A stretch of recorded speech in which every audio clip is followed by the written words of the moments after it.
Welcome, Keeper of Justice, to a journey through the interconnected tapestries of the DC Extended Universe,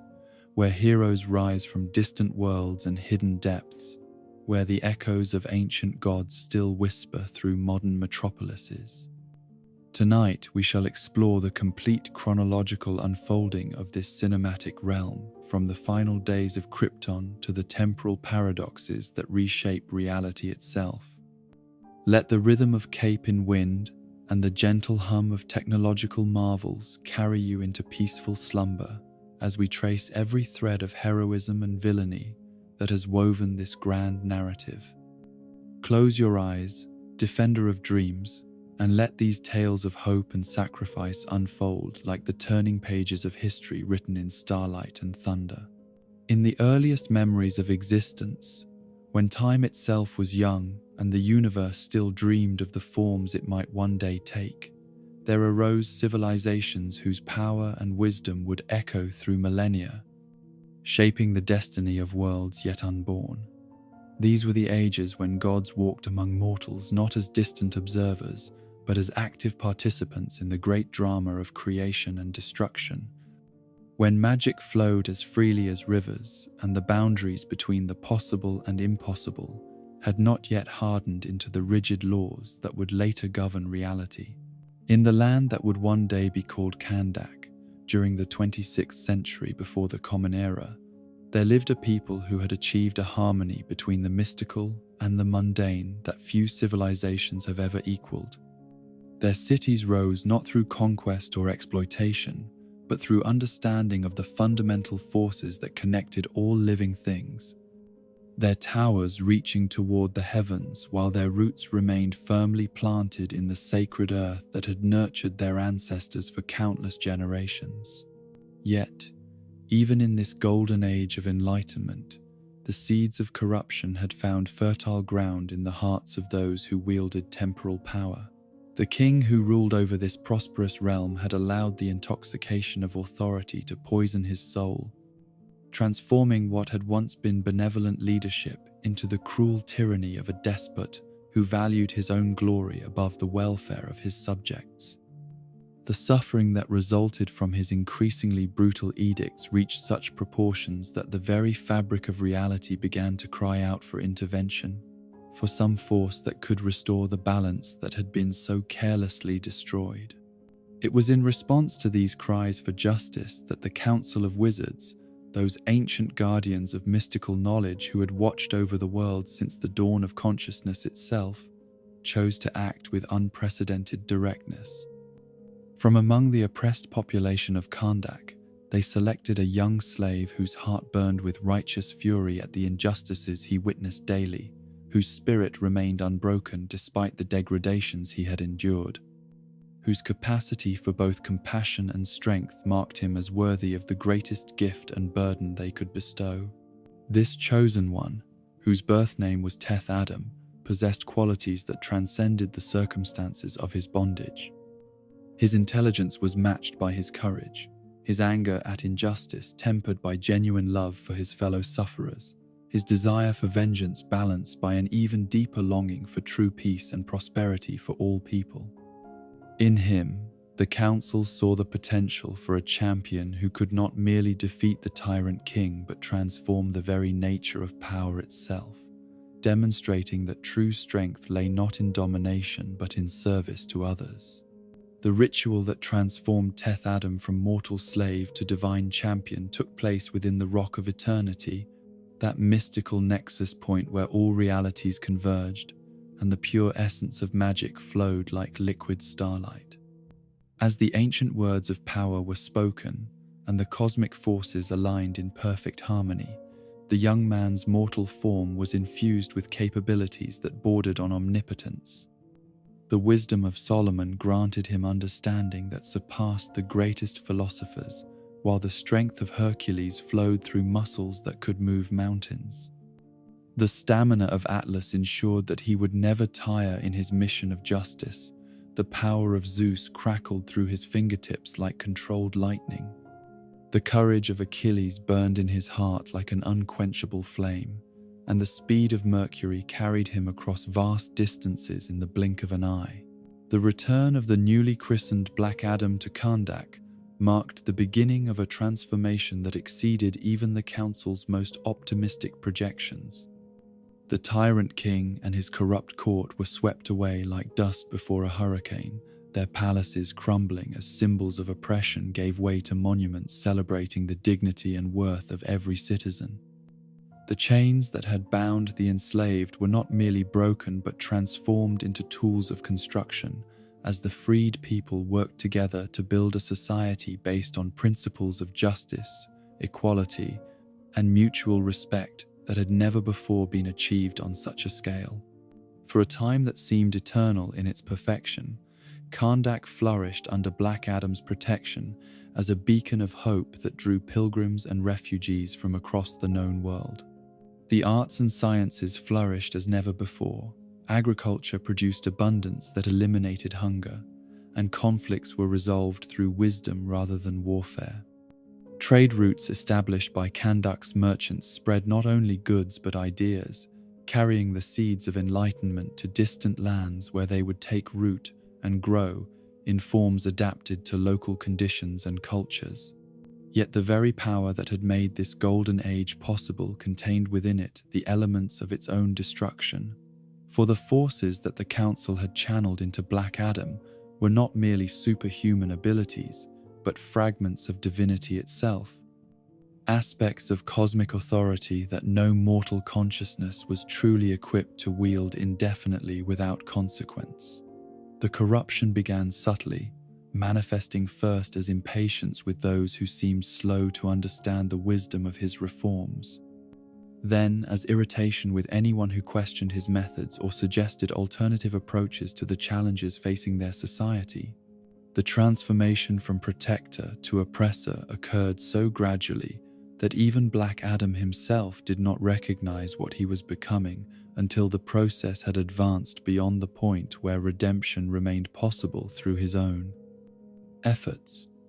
The subjects who had once blessed his name began to whisper it in fear.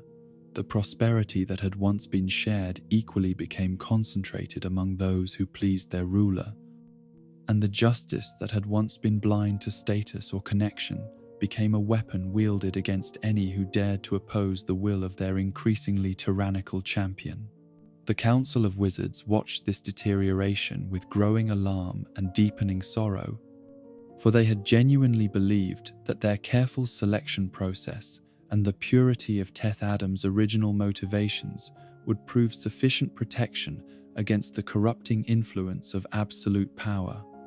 Their attempts to counsel their chosen champion met with responses that revealed how completely his perspective had shifted from service to dominance. His conception of justice transformed from protection of the innocent to punishment of the disobedient. The decision to strip Black Adam of his powers and imprison him for eternity was not made lightly or in haste, but only after centuries of patient effort to guide him back toward the path of righteousness had proven futile. The ritual that bound him within mystical forces that existed outside normal space and time was perhaps the most sorrowful duty the Council had ever undertaken, for it required them to acknowledge that their greatest success had become their greatest failure, that the champion they had created to save the world had instead become a threat that required containment for the protection of all creation. In that same epoch when divine forces shaped the destinies of mortals with such direct intervention, other cosmic dramas were unfolding on scales that encompassed not merely individual worlds but entire dimensions and realities. The war between the old gods and the new gods had reached a crescendo that threatened to unravel the very foundations upon which existence rested, as forces representing different visions of what reality should become clashed with intensity that shook the pillars of heaven itself. From the hellish realm of Apocalypse came Darkseid, the stone god whose philosophy of absolute order through absolute subjugation had already consumed countless civilizations across the cosmos. His vision of perfection involved the complete elimination of free will, the reduction of all conscious beings to components in a vast machine that operated according to his supreme design. The anti-life equation that he sought was not merely a mathematical formula, but the philosophical proof that individual existence was meaningless, that chaos and suffering arose from allowing beings to choose their own paths, rather than accepting the guidance of superior authority. The invasion fleet that Darkseid brought to Earth was unlike anything the young planet had ever faced, consisting not merely of advanced technology, but of concepts given physical form. Nightmares made manifest through the application of forces that existed beyond the comprehension of three-dimensional minds. The parademons that served as his foot soldiers were once free beings who had been processed through machines that stripped away everything that made them individuals, leaving behind only the impulse to serve and destroy according to their master's will. Yet Earth in that ancient age was not the defenseless world it might appear to modern eyes, for the barriers between different forms of consciousness were thinner then, allowing cooperation between species and kingdoms that would later be separated by the advancement of rational skepticism and technological specialization. The alliance that formed to resist Darkseid's invasion brought together warriors whose very existence challenged the stone god's assumptions about the nature of power and purpose. The men of that era fought not as isolated individuals, but as part of communities that gave meaning to their sacrifices, their courage drawn from connections to family, tribe, and homeland that provided them with reasons to risk death rather than accept subjugation. The Atlanteans brought mastery of forces both technological and mystical, their underwater civilization having achieved a synthesis of science and magic that allowed them to manipulate the very elements themselves as tools of warfare and creation. Most formidable of all were the Amazons of Themyscira, warrior women who had been created by Zeus himself as a gift to the world. Beings who combined the physical capabilities of goddesses with the moral clarity of champions dedicated to protecting the innocent and defending the defenseless. Their queen, Hippolyta, wielded weapons forged by the gods themselves, while her sisters brought to the battlefield centuries of training in combat techniques that had been refined through constant practice and genuine dedication to their sacred mission. The battle that raged across multiple dimensions simultaneously tested not merely the military capabilities of the Alliance, but the fundamental principles that guided their resistance to tyranny.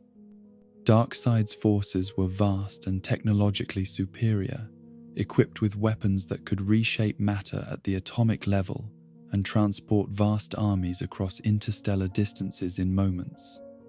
Yet for all their apparent advantages, they lacked the one quality that proved decisive in the conflict: the willingness to sacrifice everything for something greater than themselves. The turning point of the war came when a Green Lantern, one of the cosmic peacekeepers who drew power from pure willpower itself, sacrificed his life to create an opening that allowed the combined forces of Earth to reach Darkseid himself. The engagement that followed was less a battle than a cosmic event,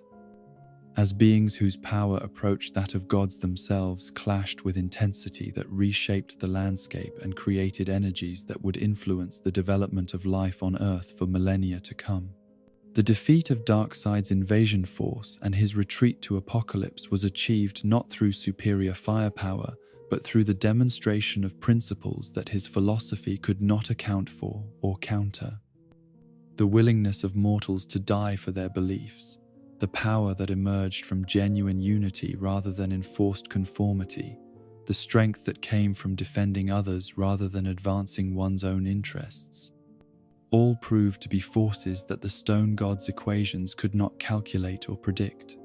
The three mother boxes that Darkseid had brought to facilitate Earth's transformation were separated and hidden by the victorious Alliance,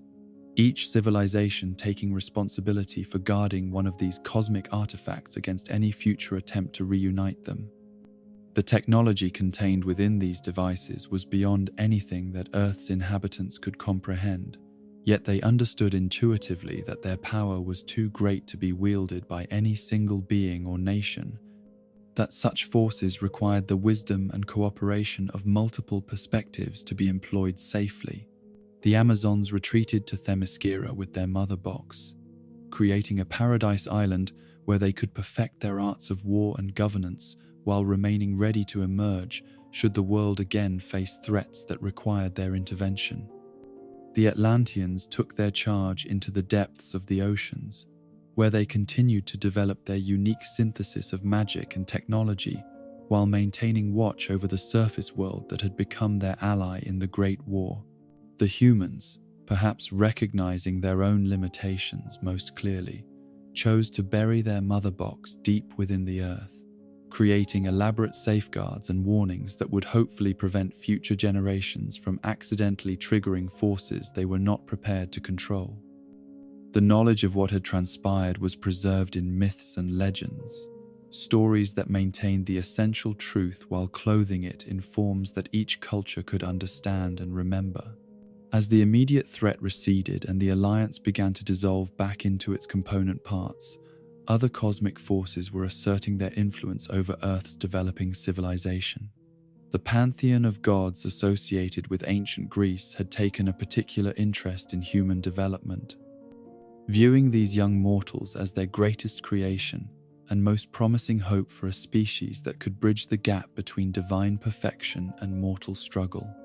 Zeus, the king of the gods, had observed the courage and nobility displayed by humans during the war against Darkseid and concluded that they deserved champions who could help them realize their full potential. The creation of the Amazons had been his first attempt to provide such guidance, but he recognized that a single tribe, however perfect, was insufficient to address the needs of an entire species spread across vast continents and developing along different evolutionary paths. The decision to father a child with Queen Hippolyta was motivated not by divine caprice, but by genuine love for the mortal realm and sincere desire to ensure that the forces of creation remained stronger than those of destruction. The daughter born of this union would possess capabilities that transcended both human limitation and divine detachment, serving as a living bridge between two forms of existence that too often remained tragically separated. Yet even as Zeus planned for future protectors, the corruption that would eventually lead to the downfall of the gods was already spreading through their ranks like a spiritual plague. Ares, the god of war, had begun to question whether the mortals they sought to protect were truly worthy of such investment. Whether the violence and conflict that seemed to characterize human civilization indicated fundamental flaws that no amount of divine intervention could correct. The philosophical disagreement between Zeus and Ares reflected deeper tensions about the proper relationship between gods and mortals, between power and responsibility, between intervention and independence. Zeus believed that humans required guidance and protection to reach their full potential, while Ares argued that their capacity for war and destruction proved they were inherently corrupted and should be eliminated before they could spread their poison to other worlds. The war among the gods that resulted from this conflict was even more devastating than the battle against Darkseid, for it pitted beings of ultimate power against others of equal capability, with the mortal realm serving as both prize and battlefield. The weapons employed in this struggle were not merely physical forces but concepts themselves. As order battled chaos, creation wrestled with destruction, and hope contended against despair for dominance over the future of consciousness itself. The climactic battle between Zeus and Ares took place on multiple planes of existence simultaneously, with their conflict reshaping not only physical geography, but the very laws of nature that governed how reality operated. Mountains rose and fell with each exchange of blows. Oceans boiled and froze as their struggle sent waves of energy across the planet, and the aurora borealis itself became a reflection of the cosmic forces they wielded against each other. The victory that Zeus achieved over his corrupted son came at a price that would forever alter the relationship between divine and mortal realms. The effort required to defeat Ares consumed so much of Zeus's essence that he could no longer maintain his physical form in the world of men. transforming him from an active participant in human affairs to a distant observer whose influence could only be felt indirectly through the champions and artifacts he had created. In his final act before transcending to a purely spiritual existence, Zeus forged the weapon that would one day serve as the ultimate defense against the return of those forces that sought to corrupt or destroy the potential he saw in humanity. The God-Killer sword was created not merely as a tool of warfare but as a test of character,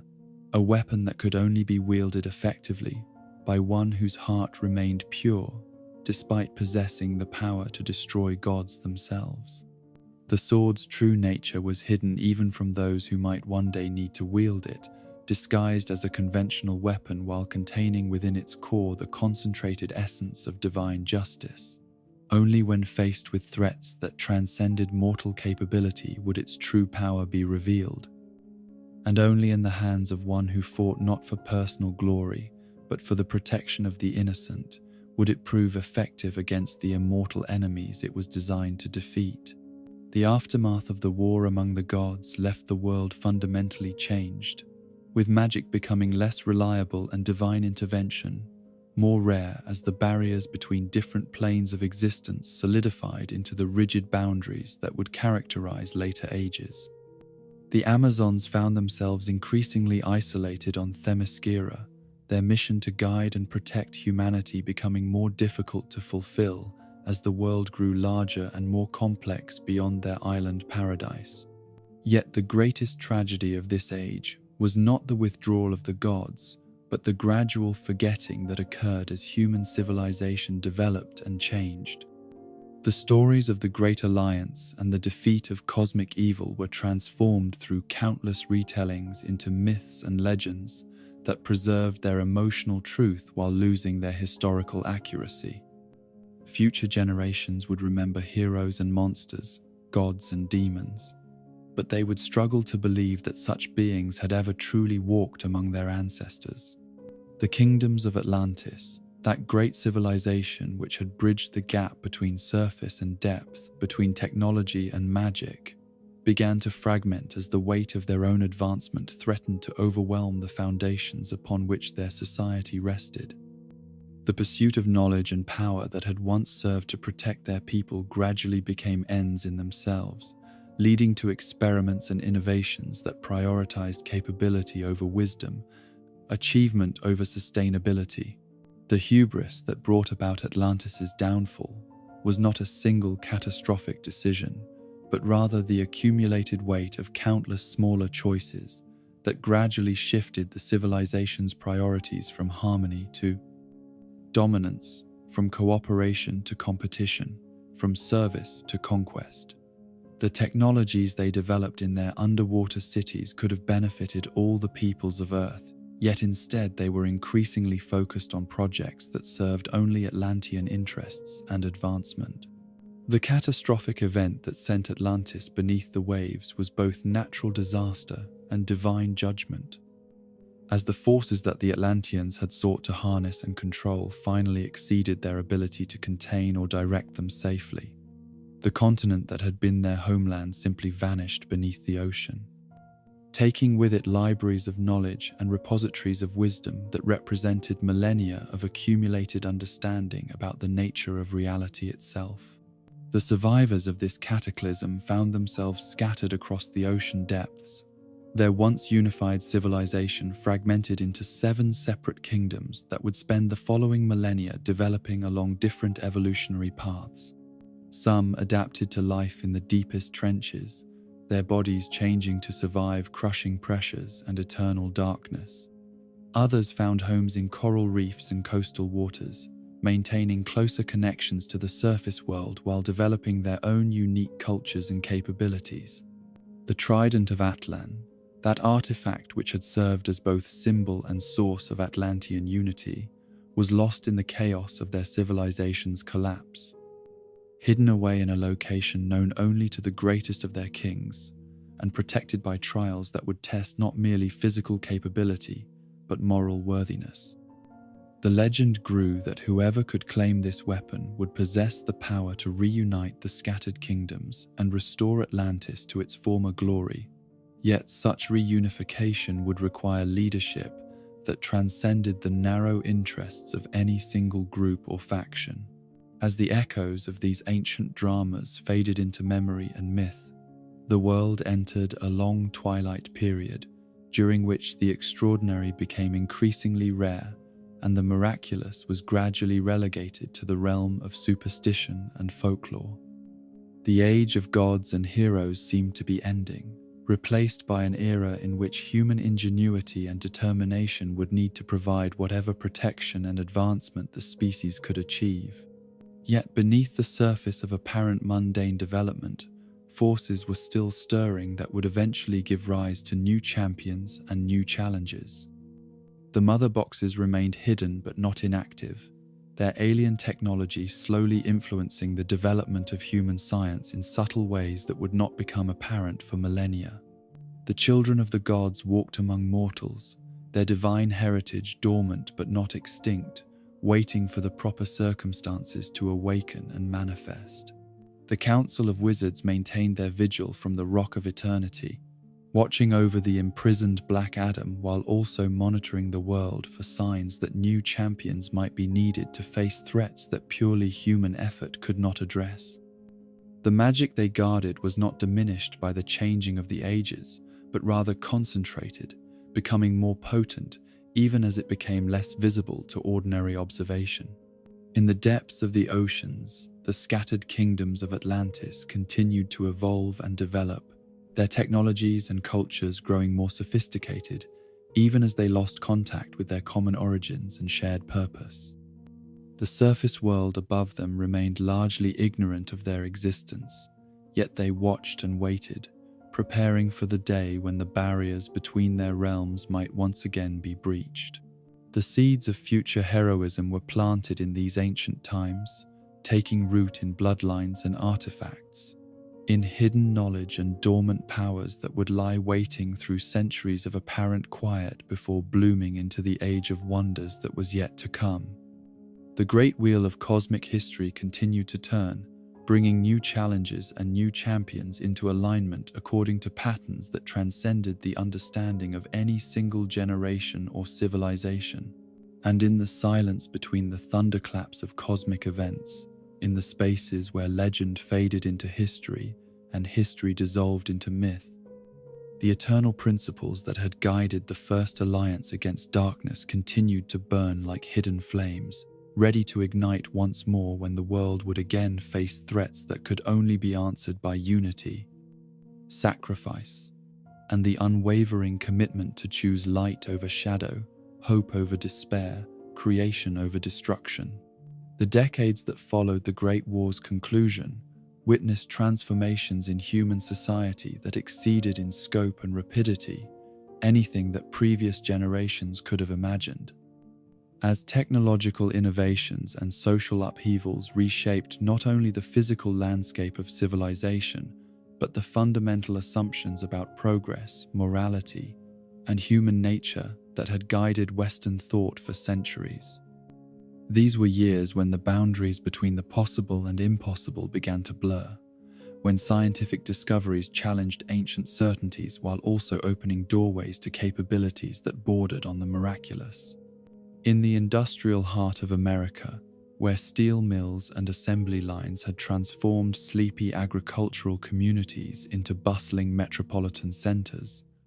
the forces that would eventually give birth to both heroism and villainy were taking shape through the choices and circumstances that defined individual lives. The prosperity of the 1920s had created conditions of unprecedented opportunity and equally unprecedented temptation, as traditional moral frameworks struggled to keep pace with rapid changes in technology, social organization, and economic possibility. The city of Gotham had evolved during these transformative decades into something that its founders could never have anticipated. A metropolitan giant whose Gothic architecture and industrial might created an atmosphere of both grandeur and menace that reflected the complex tensions within American society itself.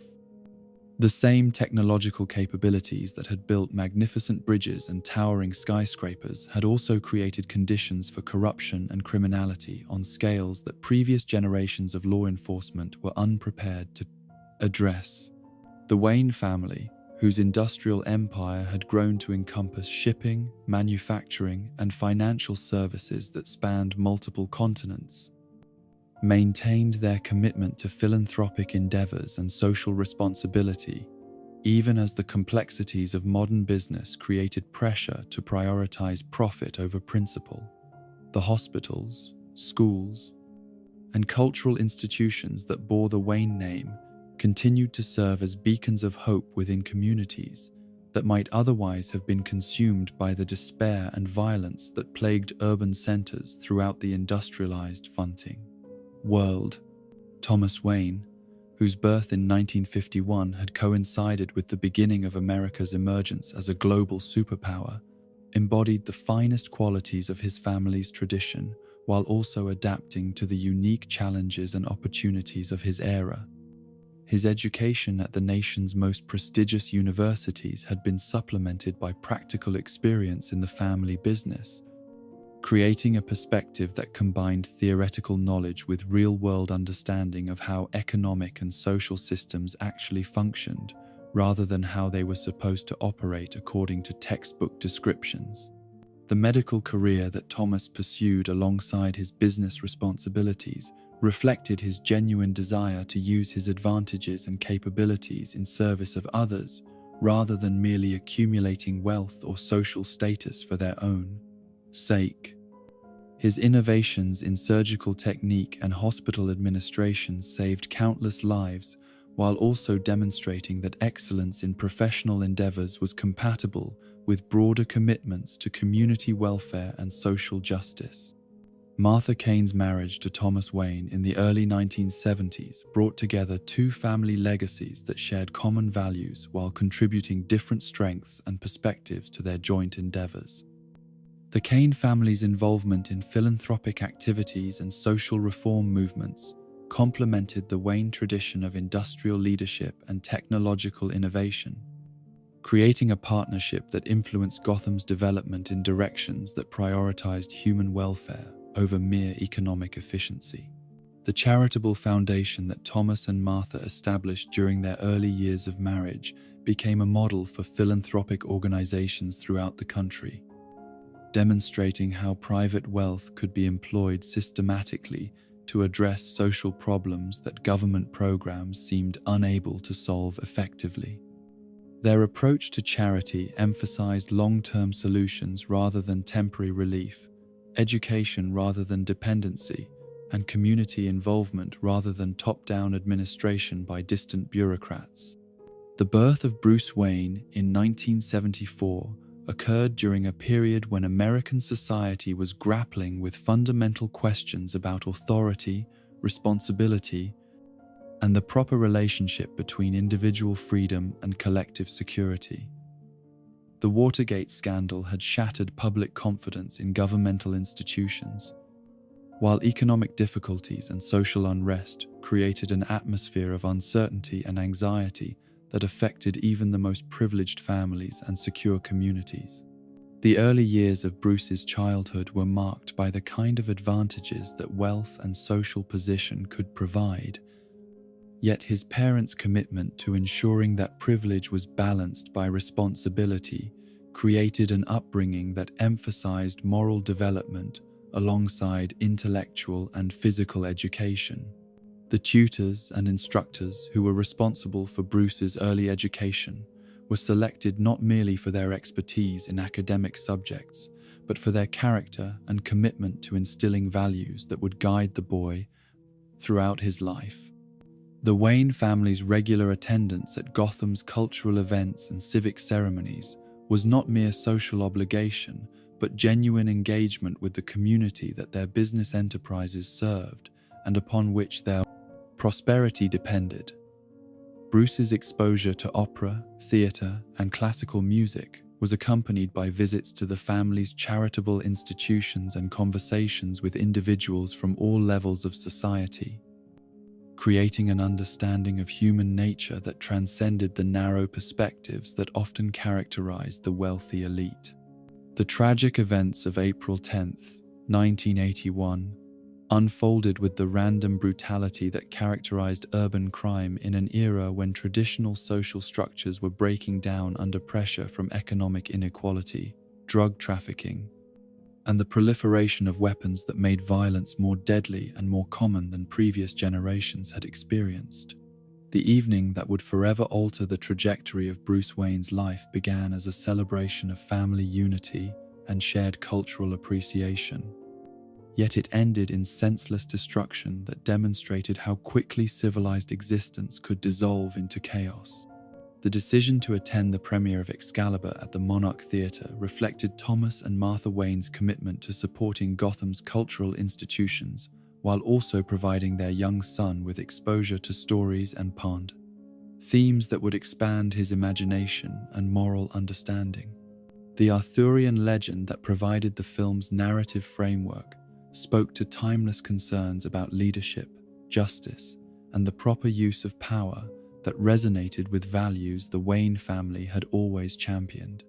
The route from Wayne Manor to the theatre district took the family through neighborhoods that showcased both the achievements and the challenges of Gotham's development, as magnificent architectural landmarks stood alongside areas where poverty and desperation had created conditions that bred crime and violence. The contrast between the protected environment of their estate and the harsh realities of urban life was not lost on Bruce, whose questions about inequality and injustice reflected the kind of moral sensitivity that his parents had worked to cultivate. The performance they attended that evening featured themes of nobility and sacrifice that would prove prophetic in ways that none of them could have anticipated.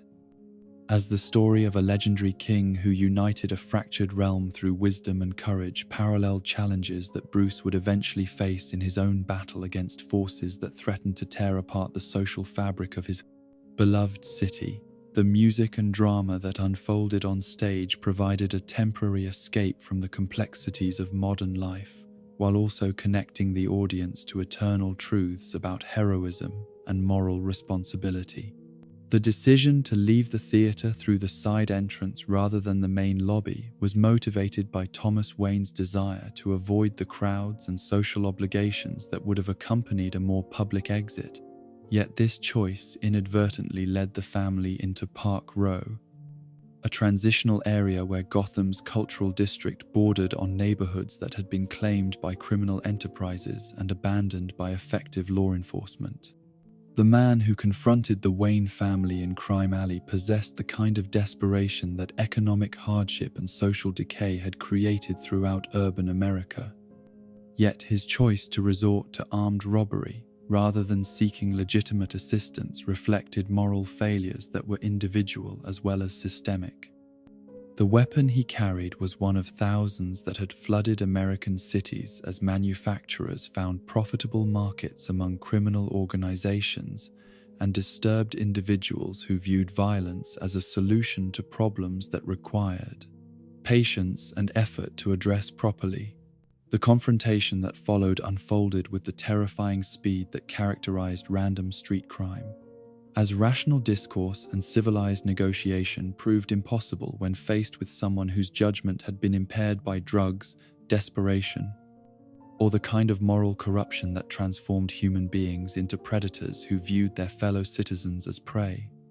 Thomas Wayne's attempt to protect his family through compliance and cooperation reflected his understanding that material possessions were replaceable, while human life was precious beyond calculation. The shots that ended 2 lives and orphaned a 7-year-old boy echoed through Crime Alley with reverberations that would continue to shape Gotham's future for decades to come. As the random violence that claimed Thomas and Martha Wayne represented not merely a personal tragedy, but a symbol of society's failure to protect the innocent and maintain the conditions necessary for civilized existence. The blood that pooled beneath their bodies carried with it the hopes and dreams of a couple whose philanthropy and civic engagement had made them symbols of what wealth and privilege could accomplish when guided by moral principles. Bruce Wayne's survival of the attack was due not to any plan or intervention, but to the simple fact that random violence, while devastating in its immediate effects, was often inefficient in achieving its supposed objectives. The traumatized child who crouched beside his parents' bodies while sirens approached represented both the end of one story and the beginning of another, as the comfortable certainties of childhood were replaced by an understanding of evil that would drive him toward a destiny he could not yet imagine. The investigation that followed the Wayne murders was handled with the kind of professional competence that Gotham City Police Department could still muster when dealing with cases that attracted public attention and political pressure, yet it also revealed the limitations and corruption that had infected law enforcement institutions throughout urban America. The evidence collected at the crime scene was processed according to established procedures, but the broader context of systemic failure that had created conditions for such violence remained largely unexamined.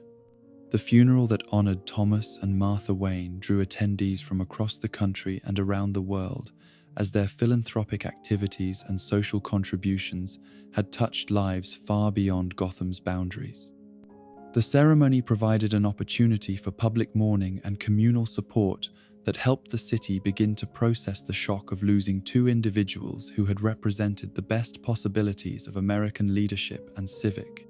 responsibility. Alfred Pennyworth's assumption of responsibility for Bruce Wayne's upbringing was motivated not merely by professional obligation but by genuine affection for the boy and commitment to honoring the values and principles that Thomas and Martha had embodied throughout their lives. The former British intelligence operative brought to his guardianship role a combination of practical skills and moral wisdom that would prove essential in shaping Bruce's development during the crucial years when his personality and worldview were being formed. The Wayne family fortune, which passed to Bruce under the administration of carefully selected trustees and advisors, represented not merely financial resources, but institutional capabilities that could be employed in service of justice and social reform if properly directed and managed. The companies, foundations, and investments that comprised the estate possessed influence that extended far beyond their immediate economic impact,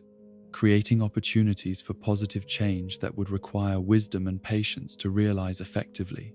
The education that Alfred designed for Bruce combined traditional academic subjects with physical training and practical skills that would prepare him for whatever challenges his future might bring. The tutors who were brought to Wayne Manor included not only scholars and teachers, but individuals with experience in law enforcement, military service, and international affairs who could provide perspectives that conventional schooling would never address. Bruce's psychological development during the years following his parents' murder was marked by the kind of intensity and focus that trauma could sometimes produce in exceptional individuals. As the need to understand and ultimately prevent similar tragedies became the organizing principle around which all other interests and activities were structured, his academic performance reflected not merely intellectual capability, but genuine hunger for knowledge that might someday prove useful in his mission to honor his parents' memory through effective action. The gradual emergence of Bruce's commitment to justice was not the result of sudden revelation, but rather the product of countless small choices and experiences that reinforced his understanding of the connections between individual suffering and systemic failure, between personal responsibility and collective action, between privilege and obligation. His volunteer work at Wayne Foundation charitable institutions provided first-hand exposure to the human costs of poverty, addiction, and crime that statistics could never adequately convey. The physical training that became increasingly central to Bruce's daily routine reflected his growing understanding that good intentions were insufficient to address problems that required strength, speed, and tactical sophistication to confront effectively. The martial arts instruction that Alfred arranged taught not only combat techniques but philosophical principles about the proper use of force and the importance of discipline in both training and application. Meanwhile, thousands of miles away in the rural heartland of America, another story was beginning to unfold that would prove equally significant for the future of heroism and the protection of innocent life. The small town of Smallville, Kansas, represented everything that critics and admirers of American culture found most characteristic of the nation's identity, from the independence and self-reliance of its farming families to the sense of community and mutual support that allowed people to survive and prosper in challenging circumstances. The Kent family farm had been established during the great westward expansion of the 19th century by ancestors who possessed the kind of determination and moral strength that frontier life demanded, creating a legacy of hard work, honest dealing, and commitment to helping neighbors that had been passed down through generations of agricultural prosperity and hardship. The land that Jonathan Kent worked had been improved by decades of careful stewardship that balanced productivity with conservation, ensuring that future generations would inherit soil and water resources that could support continued farming. Martha Clark's marriage to Jonathan Kent brought together two family traditions that shared common values while contributing different strengths to their joint endeavors. Her background in education and community service complemented Jonathan's expertise in agriculture and business, creating a partnership that influenced Smallville's development while also providing a foundation for the moral education of the child who would eventually come to them through circumstances that neither could have anticipated. The couple's inability to have children of their own was a source of private sorrow that they bore with the kind of grace and dignity that characterized their approach to all of life's challenges, channeling their parental instincts into community involvement and support for other families while maintaining hope that their desire to nurture and guide a child might someday be fulfilled through alternative means. The night that would forever change their lives began like countless others during the autumn of 1979, when the demands of harvest season required attention to weather patterns and crop conditions that could determine the difference between prosperity and hardship for the coming year. The clear skies and calm winds that had characterized the evening gave no indication of the extraordinary events that were about to transform their quiet corner of Kansas into the landing site for a refugee from a dying world. The meteor shower that illuminated the night sky with unusual intensity and duration was observed by amateur astronomers and casual stargazers throughout the Great Plains region. Yet none of them suspected that one of the streaking lights they witnessed was actually a spacecraft carrying the last survivor of a civilization whose achievements had surpassed anything that Earth's inhabitants could imagine. The trajectory that brought the Kryptonian escape pod to Kansas was determined not by random chance but by calculations that had identified this location as optimal for the survival and development of the infant it carried. The discovery of the crashed vessel in the Kent family cornfield occurred during Jonathan's routine morning inspection of crops that had been damaged by what appeared to be the impact of a substantial meteorite. Yet the smooth metallic surfaces and exotic materials that comprised the craft's hull were unlike anything that natural cosmic debris should have contained. The decision to investigate further, rather than immediately reporting the find to authorities, reflected the independent thinking and cautious discretion that had served frontier families well for generations. The infant they found within the spacecraft possessed the kind of innocence and vulnerability that awakened every parental instinct. Yet his survival of an impact that should have been instantly fatal suggested capabilities that transcended normal human limitations. The choice to adopt and raise the child as their own was made not through careful deliberation but through immediate recognition that this moment represented the answer to prayers that had been offered for years without expectation of such miraculous fulfillment. The legal proceedings that established Clark Kent's identity and citizenship required the kind of creativity and persistence that small-town relationships and mutual trust could facilitate more easily than urban bureaucracies would have allowed. The doctor, lawyer, and county officials who participated in creating the necessary documentation understood that unusual circumstances sometimes required flexible interpretation of regulations. While the community's acceptance of the new family member reflected values that prioritized human welfare over procedural correctness, the early years of Clark's childhood were marked by the kind of experiences that characterized rural American life. From participation in 4-H activities and school programs to assistance with farm chores and community events that provided education in responsibility, cooperation, and the connection between effort and reward. The values that Jonathan and Martha instilled through example and conversation emphasized service to others over personal advancement, integrity over expediency, and hope over despair, even in difficult circumstances.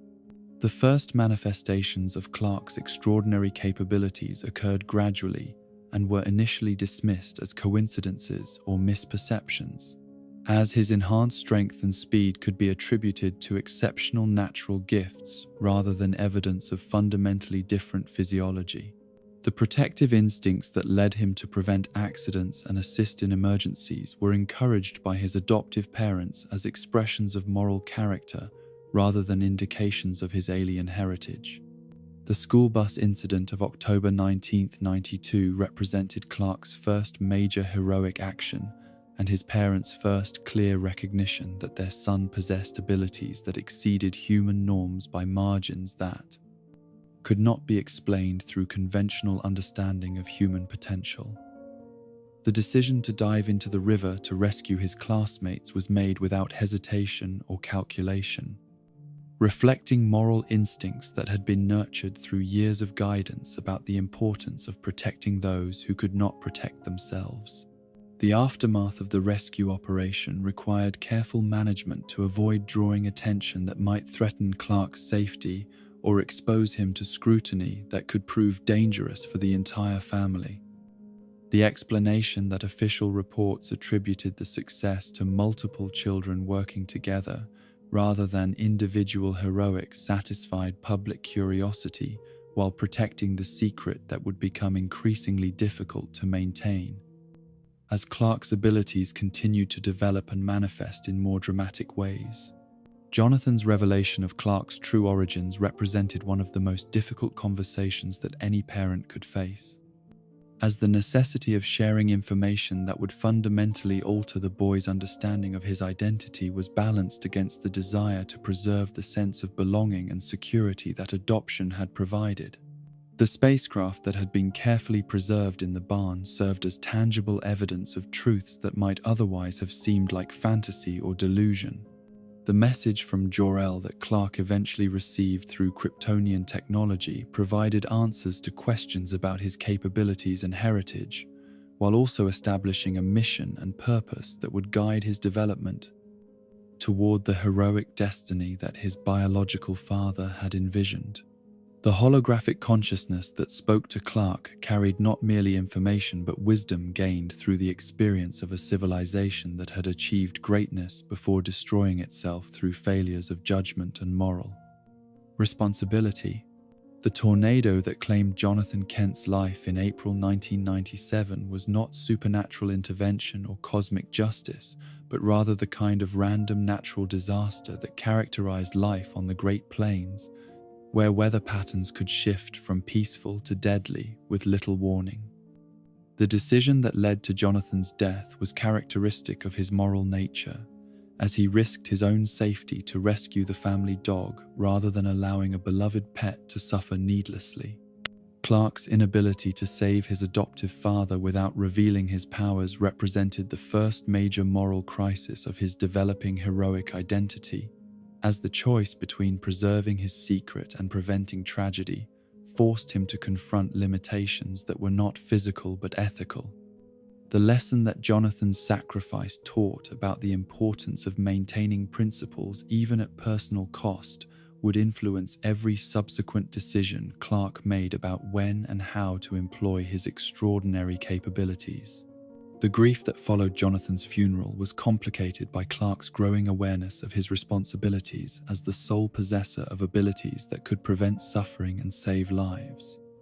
Yet his respect for his father's wisdom about timing and preparation prevented him from immediately revealing himself as a public protector. The years that followed were spent in training and education that prepared him for the challenges that heroic intervention would inevitably bring. Martha Kent's continued guidance during Clark's transition to adulthood provided emotional support and practical wisdom that helped him navigate the complex decisions about career, relationships, and moral responsibility that would determine how effectively he could serve humanity while maintaining the connections that gave his mission meaning. Her understanding of his dual nature as both alien and human allowed her to offer counsel that honored both aspects of his identity. The wandering years that followed Clark's departure from Smallville represented a period of exploration and discovery that exposed him to the full range of human experience, while also providing opportunities to test his powers and develop the skills necessary for global heroic intervention. His work in various jobs and locations allowed him to observe social problems and individual struggles from perspectives that privileged upbringing might never have provided. The decision to pursue journalism as a career path reflected Clark's understanding that effective heroism required not only physical capabilities, but also knowledge of events and trends that might indicate emerging threats or opportunities for positive intervention. The investigative skills and communication abilities that journalism demanded would complement his superhuman powers, while also providing cover for activities that conventional employment could never explain or excuse. Meanwhile, in the laboratories and research facilities where humanity's greatest minds struggled to expand the boundaries of scientific knowledge and technological capability, discoveries were being made that would prove crucial to the emergence of both heroic champions and dangerous threats. The STAR Labs network had been established during the post-war boom in scientific research as an independent institution that could pursue investigations into phenomena that government and corporate laboratories were unwilling or unable to address. The scientists and researchers who gathered under the STAR Labs banner represented the finest products of American education and international collaboration. Individuals whose dedication to expanding human knowledge was matched by their commitment to ensuring that new discoveries were employed for beneficial rather than destructive purposes. The interdisciplinary approach that characterized their work created opportunities for breakthroughs that might never have emerged from more narrowly focused investigations. The exotic materials and energy sources that became available through aerospace research and theoretical physics opened doorways to capabilities that seemed almost magical to those who observed their effects without understanding the principles that made them possible. The challenge that faced responsible scientists was ensuring that such powerful tools were developed and deployed according to ethical guidelines that prioritized human welfare over immediate practical applications. The government agencies that monitored and occasionally funded STAR Labs research maintained interests that sometimes conflicted with academic freedom and scientific objectivity.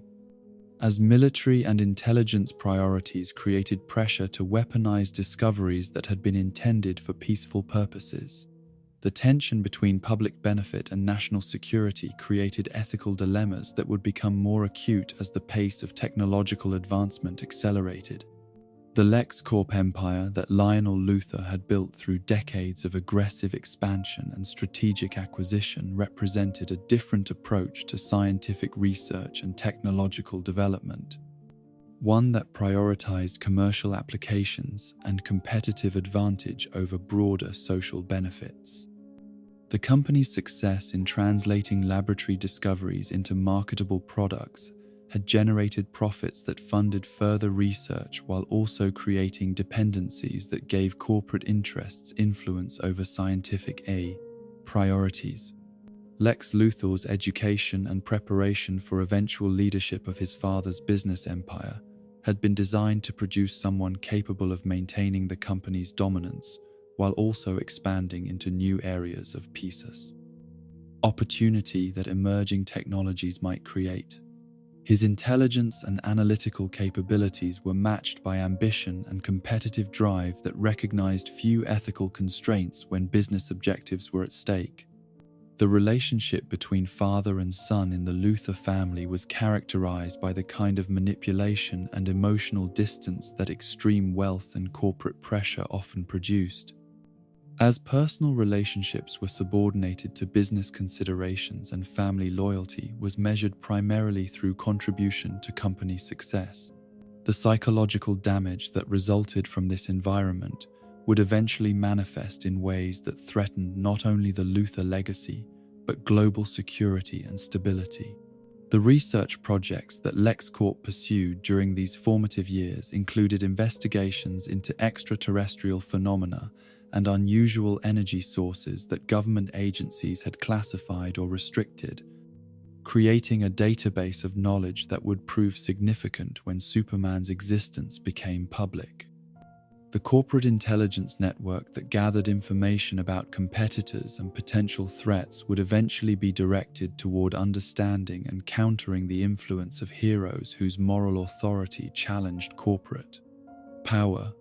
The various criminal organizations that established themselves in Metropolis and Gotham during these decades of rapid growth and social change operated with increasing sophistication and international connections that made traditional law enforcement methods inadequate for addressing the scope and complexity of their activities. The corruption that infected police departments and judicial systems created protection for criminal enterprises while also undermining public confidence in legitimate institutions. The drugs that flooded urban markets during the 1980s and 90s created addiction problems that destroyed communities, while also generating profits that funded expanded criminal operations and political corruption. The violence that accompanied drug trafficking transformed neighborhood disputes into warfare that claimed innocent lives and made large areas of major cities effectively uninhabitable for law-abiding families. The weapons that criminal organizations acquired through international trafficking and domestic sources included military-grade equipment that gave them capabilities approaching those of small armies, creating imbalances of power that local police forces were not equipped to address. The proliferation of advanced firearms and explosives made criminal activities more deadly while also increasing the dangers faced by anyone who attempted to oppose illegal enterprises. The technological resources that became available to criminal organizations through corporate partnerships and government corruption allowed them to employ surveillance, communication, and transportation systems that rivaled those used by law enforcement agencies. The integration of criminal enterprises with legitimate businesses created money laundering and influence operations that were difficult to detect and almost impossible to prosecute successfully. As the 20th century drew toward its close, the various forces that would eventually converge to create the age of superheroes were approaching critical mass. Though the connections and relationships that would define future conflicts remained hidden beneath the surface of apparently routine events and conventional developments. The stage was being set for transformations that would challenge every assumption about human potential and the possibilities for both good and evil in a world where the boundaries between the natural and supernatural were beginning to dissolve. The seeds of future heroism had been planted in the traumatized child who would become Batman and the alien refugee who would become Superman, while the foundations of future villainy were being laid in corporate boardrooms and criminal enterprises that viewed human life as expendable resource in pursuit of profit and power. The collision between these opposing forces would soon transform the world in ways that none of the participants could fully anticipate or control. The final decade of the 20th century and the opening years of the new millennium witnessed a convergence of forces that had been building beneath the surface of human civilization for generations. As technological advancement, social transformation, and the hidden preparations of extraordinary individuals began to intersect in ways that would fundamentally alter the relationship between heroism and society. These were the years when the Age of Secrets reached its culmination, when the careful preparations and patient development that had characterized the previous era gave way to decisive action and public revelation. In the shadows of Gotham City, where corruption and criminality had metastasized into a cancer that threatened to consume the soul of one of America's greatest metropolitan centers, Bruce Wayne had completed the transformation from traumatized child to avenging protector that his parents' murder had set in motion nearly 2 decades earlier.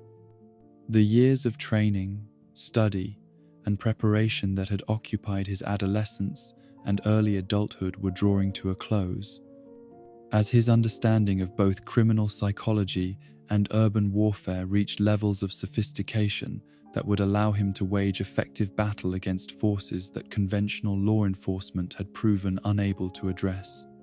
The decision to return to Gotham after years of international travel and specialized education was motivated not by nostalgia or family obligation, but by clear-eyed recognition that his unique combination of resources, skills, and moral commitment created responsibilities that could not be discharged through conventional philanthropy or legitimate business activities. The city that had shaped his childhood and claimed his parents had continued to deteriorate during his absence. As criminal organizations consolidated their control over entire neighborhoods while political corruption neutralized most attempts at reform or renewal. The Wayne Enterprises Board of Directors, who welcomed the young heir's return to active involvement in family business, were unaware of the additional purposes that his corporate responsibilities would serve. As the company's resources and capabilities provided perfect cover for activities that would otherwise have attracted unwanted attention from law enforcement agencies and criminal enterprises alike. The R&D departments and manufacturing facilities that produced legitimate products for commercial markets could also develop specialized equipment and vehicles that would prove essential for nocturnal vigilante operations. The cave system beneath Wayne Manor that had fascinated Bruce during his childhood explorations had been transformed through years of careful engineering and technological installation into a command center and workshop that rivaled any government intelligence facility in its capabilities for information gathering, analysis, and tactical planning. The natural acoustics and geological features that had once made the caves a playground for an imaginative boy now provided security and concealment for activities that would reshape Gotham's future. Alfred Pennyworth's role in supporting Bruce's transformation into Batman extended far beyond the domestic services and emotional guidance that had sustained the Wayne family for decades. As his background in military intelligence and covert operations provided expertise that would prove crucial for developing effective strategies against opponents who operated outside legal constraints, his understanding of surveillance techniques, communication security, and operational security helped establish protocols that would protect not only Batman's identity, but the safety of anyone who might become associated with his mission. The costume and equipment that Bruce developed for his Batman persona represented months of research, experimentation, and refinement that balanced practical considerations with psychological warfare objectives. The cape and cowl that would become symbols recognized throughout the world were designed not merely for concealment and protection, but to create an image that would strike fear into the hearts of criminals while inspiring hope among the 40 innocent citizens who had been abandoned by failing institutions. The vehicles and weapons that comprised Batman's arsenal reflected the same attention to detail and commitment to excellence that had characterized Wayne family enterprises for generations. Yet they were adapted for purposes that no legitimate business could acknowledge or support. The Batmobile that would become his primary means of transportation combined cutting-edge automotive technology with military-grade defensive systems, creating a mobile command platform that could outrun any pursuit while also providing protection against weapons that criminals might deploy.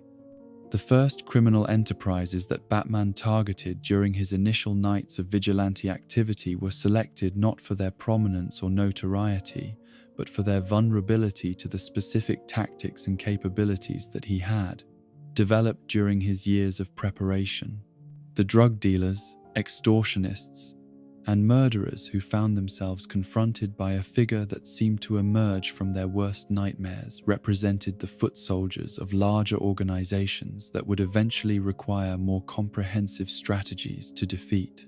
The psychological impact of Batman's early interventions exceeded even his most optimistic projections, as criminals throughout Gotham began to modify their behavior in response to reports of a figure who could appear anywhere, strike without warning, and disappear before reinforcements could arrive. The myth that grew around these encounters was more effective than any conventional law enforcement technique in discouraging criminal activity and restoring hope to neighborhoods that had been written off as irredeemable. The 20-year campaign that followed would test every aspect of Batman's preparation and commitment, as the criminal organizations that controlled Gotham adapted their methods and escalated their responses in attempts to eliminate the threat that his activities represented. The rogues gallery of supervillains that would eventually emerge from Gotham's underworld began as ordinary criminals whose encounters with Batman transformed them into something far more dangerous and obsessed. Commissioner James Gordon's alliance with Batman developed gradually from mutual recognition of shared objectives and complementary capabilities.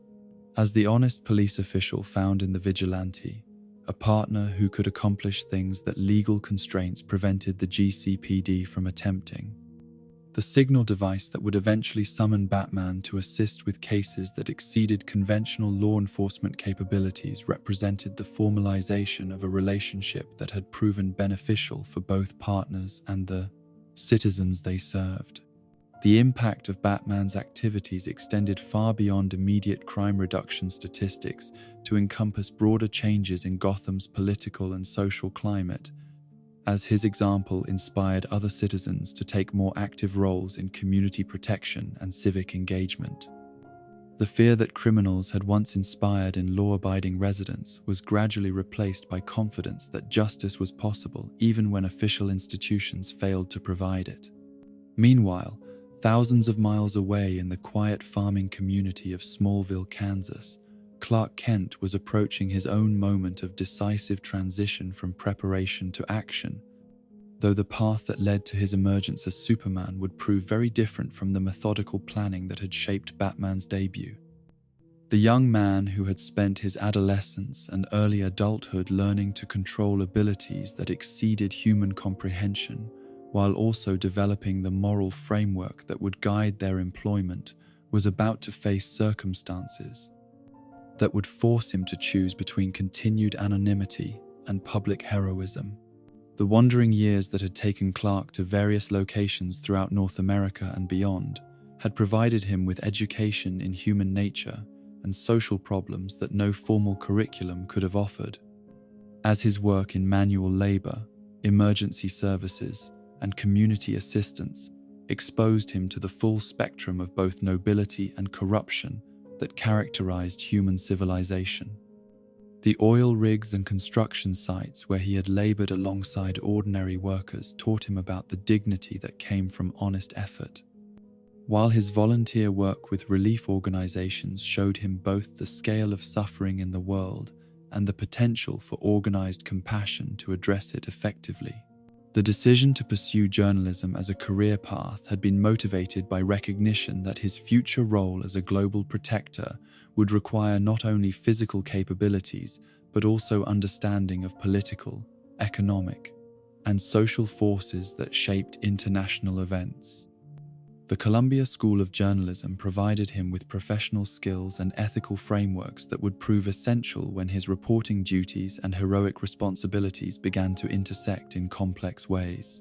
Lois Lane's arrival at the Daily Planet had preceded Clark's by several years, establishing her as one of the most respected investigative reporters in American journalism through a combination of fearless curiosity, analytical intelligence, and commitment to exposing truth regardless of the personal or professional costs involved. Her investigations into government corruption, corporate malfeasance, and criminal activity had earned her both prestigious awards and dangerous enemies who recognized that her work posed genuine threats to their operations. The Daily Planet itself represented the finest traditions of American journalism, as its commitment to factual accuracy and public service had been maintained through decades of economic pressure and political interference that had compromised many other news organizations. The newspaper's reputation for integrity and independence made it an ideal platform for reporting on the extraordinary events that would soon challenge every assumption about what was possible in the modern world. Perry White's leadership of the Daily Planet newsroom reflected his understanding that journalism's highest calling was not mere entertainment or profit generation, but service to democratic institutions and civic discourse. That journalism's highest calling depended upon informed public participation. His editorial decisions balanced commercial considerations with professional responsibilities, creating an environment where reporters could pursue stories that served the public interest even when they challenged powerful interests. The investigation that would eventually lead Lois Lane to the Arctic and her first encounter with evidence of Superman's existence began with routine reporting on Defense Department activities and classified research projects that seemed to violate established policies regarding transparency and congressional oversight. The trail of financial irregularities and unexplained expenditures that she followed led to discoveries that would reshape her understanding of humanity's place in the universe. The Kryptonian scout ship that had been buried beneath Arctic ice for 18,000 years represented technology and knowledge that exceeded human understanding by margins, that made it seem almost magical to those who first encountered it. The vessel's automated systems had remained operational throughout the millennia of its entombment, maintaining themselves through energy sources and principles that Earth scientists could barely comprehend even after direct observation. The discovery of this ancient spacecraft by military and scientific personnel had been classified at the highest levels of government secrecy, as the implications of its existence challenged fundamental assumptions about human uniqueness and evolutionary development that formed the foundation of earthly religions and philosophical systems. The research programs that had been established to study the ship's technology were compartmentalized and restricted to prevent information leaks that might cause social upheaval. Clark's arrival at the excavation site was motivated by the same journalistic instincts that had driven his career choice.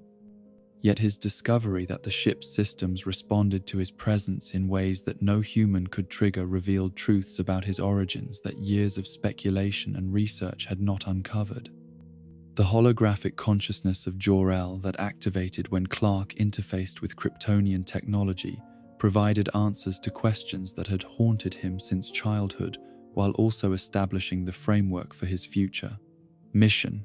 The conversation between Clark and his biological father's preserved consciousness took place in environments and contexts that transcended physical limitations, as Kryptonian science had developed methods of preserving and transmitting not merely information but personality, memory, and wisdom across vast distances and time periods. The education that Clark received during these sessions prepared him for responsibilities that would affect not only Earth but potentially the entire galaxy.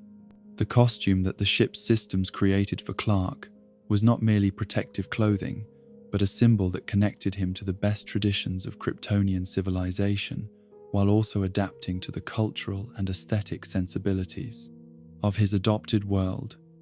The cape and emblem that would become recognizable throughout Earth were designed to inspire hope and confidence rather than fear, reflecting values that both cultures shared despite their different evolutionary paths. The decision to reveal himself to Lois Lane before making any public appearance reflected Clark's understanding that journalism would play a crucial role in shaping public perception of his activities. while also acknowledging the personal connection that had developed between them during their professional collaboration.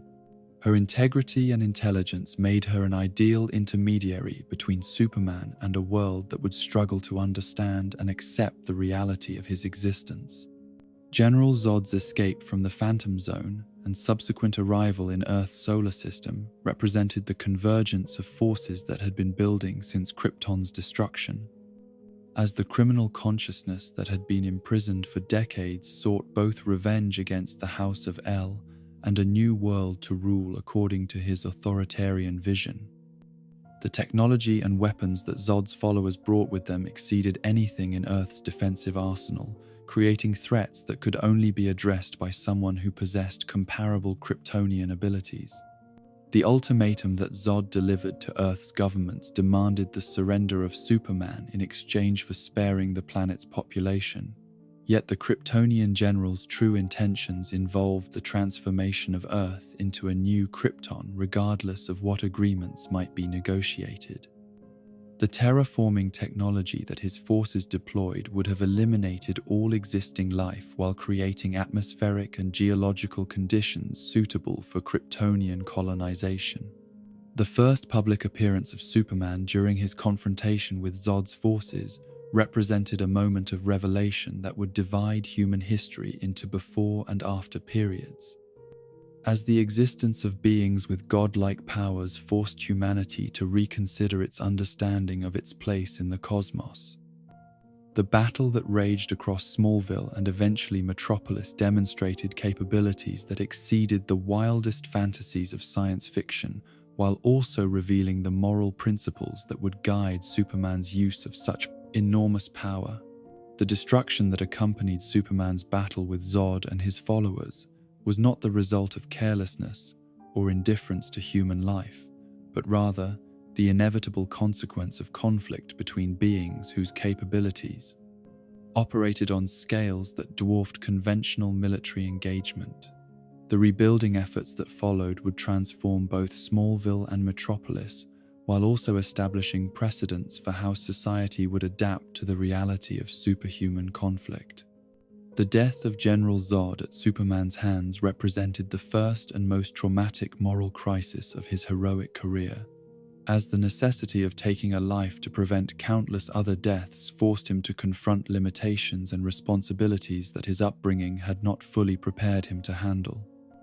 The decision to kill Zod was made not from anger or vengeance, but from recognition that no prison or restraint could contain someone with Kryptonian abilities who remained committed to genocide. The psychological impact of Zod's death would haunt Superman throughout his subsequent career, serving as a constant reminder of the ultimate responsibility that came with ultimate power and reinforcing his commitment to finding non-lethal solutions to conflicts whenever possible. The moment when he snapped the general's neck marked both his emergence as Earth's protector and his loss of innocence regarding the moral complexities that heroism would require him to navigate. The world's reaction to Superman's existence divided along lines that reflected deeper philosophical and cultural differences about authority, power, and the proper relationship between extraordinary individuals and democratic institutions. Religious leaders struggled to reconcile the existence of a being with seemingly divine capabilities with established theological frameworks, while scientists worked to understand phenomena that challenged fundamental principles of physics and biology. The media coverage that followed Superman's public debut was unprecedented in its scope and intensity, as news organizations throughout the world attempted to understand and explain events that seemed to belong to the realm of mythology rather than contemporary journalism. Lois Lane's exclusive access to Superman provided the Daily Planet with advantages that established its reputation as the primary source for information about the world's first publicly known superhero. The government response to Superman's existence involved the creation of new agencies and protocols designed to monitor and potentially interact with beings who possessed capabilities that exceeded national military resources. The Department of Extranormal Operations and similar organizations were established to study metahuman phenomena while also developing strategies for protecting national security interests in a world where conventional weapons and tactics might prove inadequate. The international implications of Superman's emergence forced world leaders to reconsider assumptions about sovereignty and security that had governed international relations since the establishment of the modern state system. The possibility that other beings with similar capabilities might exist created pressure for new forms of cooperation and coordination that transcended traditional national boundaries and competing interests. Meanwhile, in secure facilities and hidden laboratories throughout the world, scientists and researchers worked to understand the implications of Kryptonian technology and biology, while also developing countermeasures that might be employed if Superman or similar beings ever posed threats to human autonomy or survival. The kryptonite radiation that had been scattered across Earth during the destruction of Krypton's planetary remains was identified as a potential weakness that could be weaponized if circumstances required it. The corporate response to Superman's existence involved both attempts to understand and potentially exploit his capabilities and recognition that traditional business models might need to be modified in a world where superhuman intervention could disrupt established patterns of commerce and industrial development. LexCorp's research programs expanded to include metahuman studies and defensive technologies that could protect company interests against interference by beings with godlike powers. Lex Luthor's personal reaction to Superman's existence was shaped by psychological factors that went far beyond rational business concerns. As the appearance of a being who seemed to embody perfection without effort triggered resentments and insecurities that had been building since his childhood encounters with Clark Kent in Smallville. The recognition that his greatest intellectual achievements paled in comparison to abilities that Superman possessed by birth, rather than earning through study and work, created a jealousy that would eventually consume his entire Pelder worldview. The criminal underworld's adaptation to Superman's presence involved both attempts to avoid activities that might attract his attention and development of new methods and technologies that could potentially neutralize or evade his intervention. The proliferation of kryptonite-based weapons and defensive systems created black market opportunities that were exploited by entrepreneurs who cared more about profit than public safety. The philosophical implications of Superman's existence sparked debates among intellectuals and religious leaders about the nature of heroism, morality, and human potential in a world where one individual possessed the power to impose his will upon entire nations, yet chose instead to serve and protect those weaker than himself. The example that he set challenged assumptions about the relationship between power and corruption that had shaped political theory for centuries. The psychological studies that were conducted on Superman's impact upon human behavior revealed both positive and negative effects, as his example inspired many individuals to greater acts of courage and altruism, while also creating dependency and feelings of inadequacy among others who compared their own limitations to his seemingly infinite capabilities. The balance between empowerment and diminishment that his presence created would remain a subject of ongoing analysis and debate. The security measures that governments implemented to protect Superman from potential threats included not only physical safeguards but also information controls designed to prevent hostile forces from acquiring knowledge that could be used to harm him or those he cared about. The Clark Kent identity that allowed him to maintain connections to normal human life required constant protection through both official and unofficial channels. The technological innovations that resulted from attempts to understand and replicate Kryptonian capabilities led to breakthroughs in materials, science, energy production, and transportation systems that advanced human civilization, while also creating new categories of weapons and defensive systems. The dual-use nature of these developments created ethical dilemmas about the proper balance between scientific progress and security considerations. The cultural changes that accompanied Superman's emergence included shifts in entertainment, education, and artistic expression that reflected humanity's struggle to understand its relationship to beings who transcended normal limitations while embodying values that resonated with the highest human aspirations. The stories, songs, and visual representations that were created to explore these themes became part of a new mythology that helped society process unprecedented changes. The international cooperation that Superman's global activities required led to the development of new diplomatic protocols and communication channels that facilitated coordination between nations that had previously regarded each other with suspicion or hostility. The recognition that some threats could only be addressed through unified effort created precedents for collaboration that would prove essential when even greater challenges emerged. The training programs that were established to prepare emergency responders and military personnel for operations in environments where superhuman capabilities might be involved required fundamental reconceptions of strategy, tactics, and equipment that had been developed for conventional conflict scenarios. The integration of metahuman considerations into existing doctrine represented one of the most significant military innovations since the development of nuclear weapons. The legal frameworks that were created to address issues arising from superhuman activities involved complex questions about jurisdiction, liability, and the limits of human law when applied to beings who operated beyond conventional constraints. The precedents that were established through Superman's interactions with legal institutions would influence the development of metahuman jurisprudence for generations. The economic impact of Superman's activities included both positive effects from disaster relief and crime prevention, and negative consequences for industries that depended upon conditions of scarcity or insecurity that his interventions might eliminate. The agricultural improvements that resulted from his assistance with natural disasters were balanced against disruptions to insurance markets and security services that could no longer justify their existence in areas where he provided protection.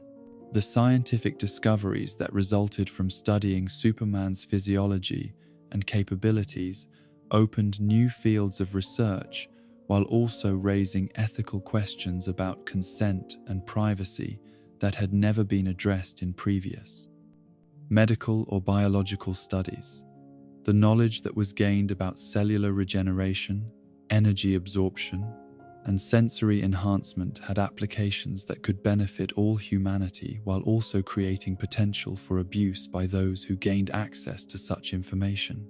The environmental benefits that Superman's activities provided included both immediate interventions to prevent ecological disasters and longer-term changes in human behavior that were inspired by his example of stewardship and gay responsibility. The cleanup of pollution sites and restoration of damaged ecosystems that he undertook demonstrated possibilities for environmental recovery that had previously been considered impossible or impractical. As the initial shock of Superman's emergence began to fade and society adapted to the reality of his presence, other developments were taking shape that would soon reveal the existence of additional individuals with extraordinary capabilities.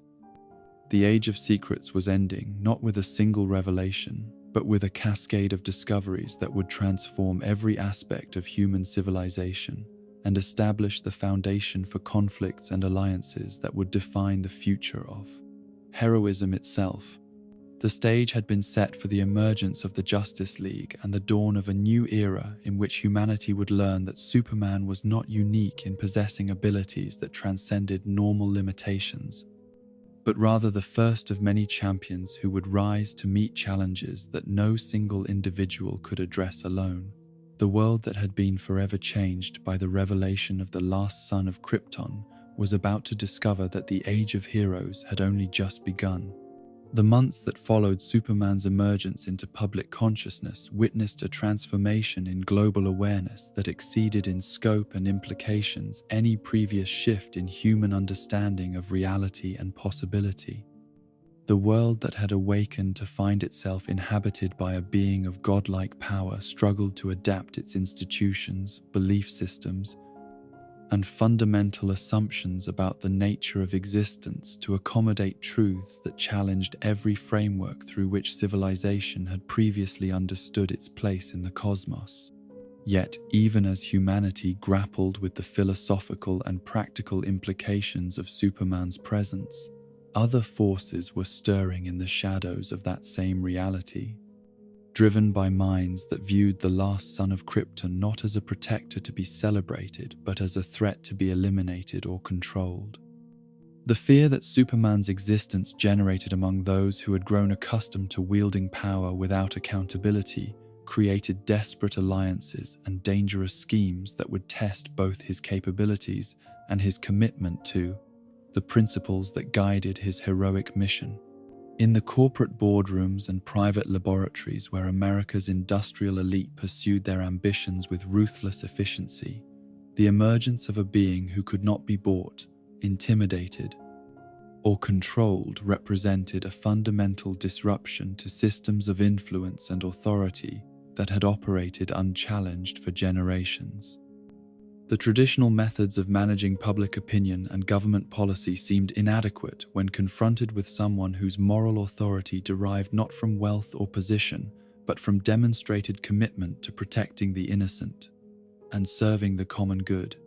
Lex Luthor's transformation from brilliant industrialist to obsessed nemesis had been years in the making,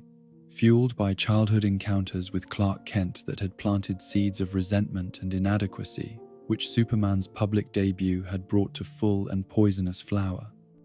The recognition that his greatest intellectual achievements were overshadowed by abilities that his former classmate possessed through accident of birth rather than earned through effort and dedication created a psychological wound that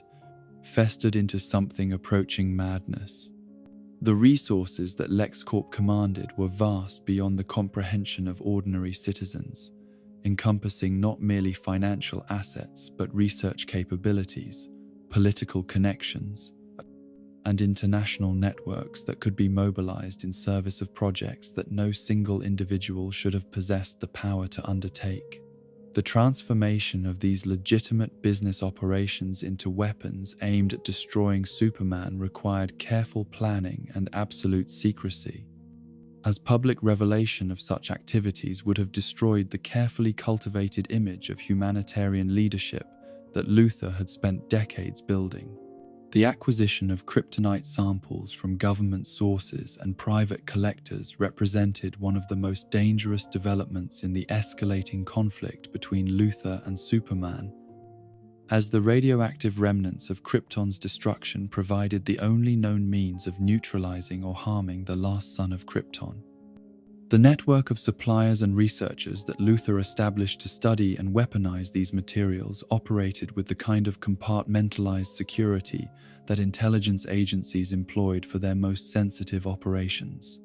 The scientific analysis of kryptonite revealed properties that defied conventional understanding of radioactive materials, as the exotic energies that the mineral emitted seemed to operate according to principles that transcended normal physics, while specifically targeting the cellular processes that granted Kryptonians their extraordinary abilities. The weapons and defensive systems that were developed using this knowledge represented humanity's first effective means of resistance against beings who possessed Superman-level capabilities. Meanwhile, in the Gothic towers and shadowed alleyways of Gotham City, Bruce Wayne had been monitoring reports of Superman's activities with the analytical intensity that characterized his approach to all potential threats to global security and social stability. The emergence of a being with unlimited power and no apparent oversight mechanisms triggered every paranoid instinct that had been honed through years of fighting corruption and criminality at levels where normal rules and constraints were routinely ignored or circumvented. The research files that Batman maintained on Superman grew to encompass thousands of pages of analysis covering everything from tactical capabilities and psychological profiles to potential weaknesses and countermeasures that might prove necessary if the alien hero ever chose to abandon his protective role in favor of conquest or control. The contingency plans that Bruce developed were based not on hostility towards Superman, but on recognition that absolute power, however benevolently employed, represented an unacceptable risk to human autonomy and democratic governance. The surveillance systems that Batman deployed to monitor Superman's activities operated at the very limits of available technology, employing satellites, sensors, and analytical software that could track movements across vast distances while also evaluating behavioral patterns and decision-making processes that might indicate changes in motivation or psychological state. The intelligence gathered through these operations was stored in secure databases that could be accessed only through protocols that Bruce had designed to prevent unauthorized use while ensuring availability if circumstances required. Immediate action. The philosophical differences between Batman and Superman reflected deeper tensions about the proper role of extraordinary individuals in society and the mechanisms through which power could be held accountable to democratic values and par excellence institutions. Bruce's commitment to working within existing systems, however flawed they might be, contrasted sharply with Clark's willingness to transcend national boundaries and legal frameworks in pursuit of global protection and humanitarian intervention. The first direct encounter between Batman and Superman was precipitated not by ideological conflict, but by the intersection of their separate investigations into criminal activities that threatened innocent lives on scales that neither could address effectively while working alone. The arms trafficking network that they both sought to expose and eliminate operated with international scope and technological sophistication that required coordination between different skill sets and resources. The mutual suspicion that characterized their initial interactions reflected not personal animosity but professional caution developed through years of operating in environments where trust was a luxury that could prove fatal if misplaced. Batman's paranoid preparation for potential conflict with Superman was matched by Clark's awareness that the Dark Knight possessed both the intelligence and resources necessary to pose genuine threats to his mission and possibly his life. The gradual development of respect and eventually partnership between these two champions required both men to confront assumptions and prejudices that their different backgrounds and methodologies had created. Bruce's recognition that Superman's power was matched by genuine moral commitment challenged his cynical worldview, while Clark's understanding of Batman's effectiveness, despite his lack of superhuman abilities, forced him to reconsider his assumptions about the sources of heroic capability. The case that ultimately brought them together as allies rather than opponents involved threats that neither could have addressed successfully while working in isolation. As the criminal conspiracy they faced employed both advanced technology and mystical resources that required the combination of Batman's investigative skills and Superman's raw power to overcome. The success of their collaboration established precedents for future cooperation while also revealing the potential that such partnerships held for addressing challenges that exceeded individual capabilities. Yet even as these two champions moved toward alliance, other forces were conspiring to turn them against each other through manipulation and deception that exploited their different approaches to justice and their underlying philosophical tensions. The puppet masters who sought to orchestrate conflict between Batman and Superman understood that their mutual destruction would eliminate the two most significant obstacles to plans that required the absence of effective heroic opposition. The psychological warfare that preceded their direct confrontation was conducted with sophisticated understanding of both men's personalities and motivations, as carefully crafted provocations and false evidence were designed to trigger responses that would escalate minor disagreements into violent conflict. The masterminds behind these manipulations possessed resources and knowledge that allowed them to exploit weaknesses and trigger reactions with surgical precision. The media campaign that portrayed Superman as a potential threat to human autonomy and democratic governance was orchestrated through multiple channels and platforms, creating the appearance of spontaneous public concern while actually reflecting coordinated efforts to shape opinion through selective reporting and manipulated evidence. The narratives that emerged from these activities played upon legitimate fears about unchecked power while ignoring evidence of Superman's consistent commitment to protecting rather than controlling human civilization. The political pressure that built around Superman's activities was amplified through congressional hearings and international forums where his interventions were characterized as violations of sovereignty and disruptions to established order, regardless of the humanitarian benefits that his actions had produced. The senators and diplomats who voiced these concerns were often sincere in their constitutional worries,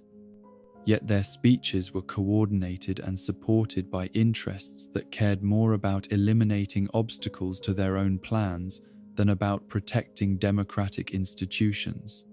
The incident that finally triggered direct confrontation between Batman and Superman was engineered with meticulous attention to psychological triggers and tactical considerations that would force both heroes into positions where peaceful resolution seemed impossible. The deaths of innocent people in circumstances that appeared to result from Superman's actions created genuine outrage while also providing Batman with motivation that transcended philosophical differences to encompass personal responsibility for preventing further tragedy. The preparation that Batman undertook for his battle with Superman represented one of the most thorough and sophisticated military planning exercises ever conducted by a single individual. As every aspect of the alien hero's known capabilities was analyzed and countered through technology, strategy, and psychological warfare that exploited both physical weaknesses and emotional vulnerabilities. The armored suit that Bruce constructed for the encounter incorporated every defensive and offensive innovation that Wayne Enterprises' research had produced, while the kryptonite weapons that provided his primary means of actually harming his opponent were obtained through networks that few humans even knew existed. The location chosen for their confrontation was selected to maximize Batman's advantages while minimizing collateral damage to civilian populations, as the abandoned industrial district provided both tactical opportunities and symbolic significance that reinforced the themes of decay and renewal that characterized their conflict.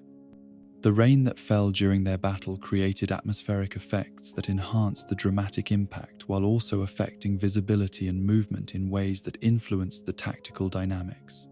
The physical combat that ensued between these two titans was brutal and decisive, yet it was also revelatory in ways that neither participant had fully anticipated.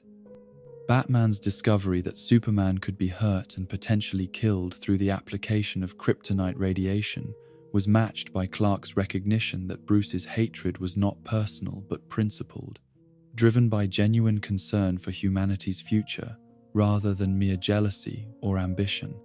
The turning point in their battle came not through superior tactics or weapons, but through the revelation of shared values and common purpose that had been obscured by manipulation and misunderstanding. The mention of Martha Kent's name served as a catalyst that broke through the artificial barriers that had been constructed between them, revealing the human connections and moral commitments that both men shared despite their different methods and origins. The alliance that emerged from their reconciliation was strengthened rather than weakened by the conflict that had preceded it, as their mutual testing had demonstrated both the extent of their capabilities and the depth of their commitment to protecting innocent life. The trust that developed between them was based not on naive assumptions about each other's motivations, but on proven understanding of their character under the most extreme circumstances. The revelation that their conflict had been orchestrated by Lex Luthor as part of a larger scheme to eliminate both heroes and clear the way for his own vision of human leadership, transformed their personal reconciliation into the foundation for a broader alliance against forces that threatened global security. The evidence that connected Luthor to various criminal enterprises and international incidents revealed the scope of his ambitions, while also demonstrating the inadequacy of individual heroic efforts to address threats of such magnitude. The creature that Luthor unleashed as his ultimate weapon against both Superman and humanity itself represented the perversion of scientific knowledge and Kryptonian biology into an instrument of pure destruction that recognized no distinction between innocent and guilty, friend and enemy. Doomsday was designed not to conquer or control, but simply to kill. Its programming focused entirely on the elimination of life without regard for consequence or purpose beyond the satisfaction of its creator's psychological needs. The battle against Doomsday required the full cooperation of Batman, Superman, and Wonder Woman in the first public appearance of what would become the Trinity at the heart of the Justice League. Diana's emergence from her decades of hidden existence among humanity was precipitated by recognition that threats were emerging that exceeded the capabilities of any single hero to address effectively, requiring the coordination of different abilities and perspectives to overcome challenges that would have proven insurmountable to individual effort. The sacrifice that Superman made to destroy Doomsday was not calculated strategic decision but instinctive response to immediate threat,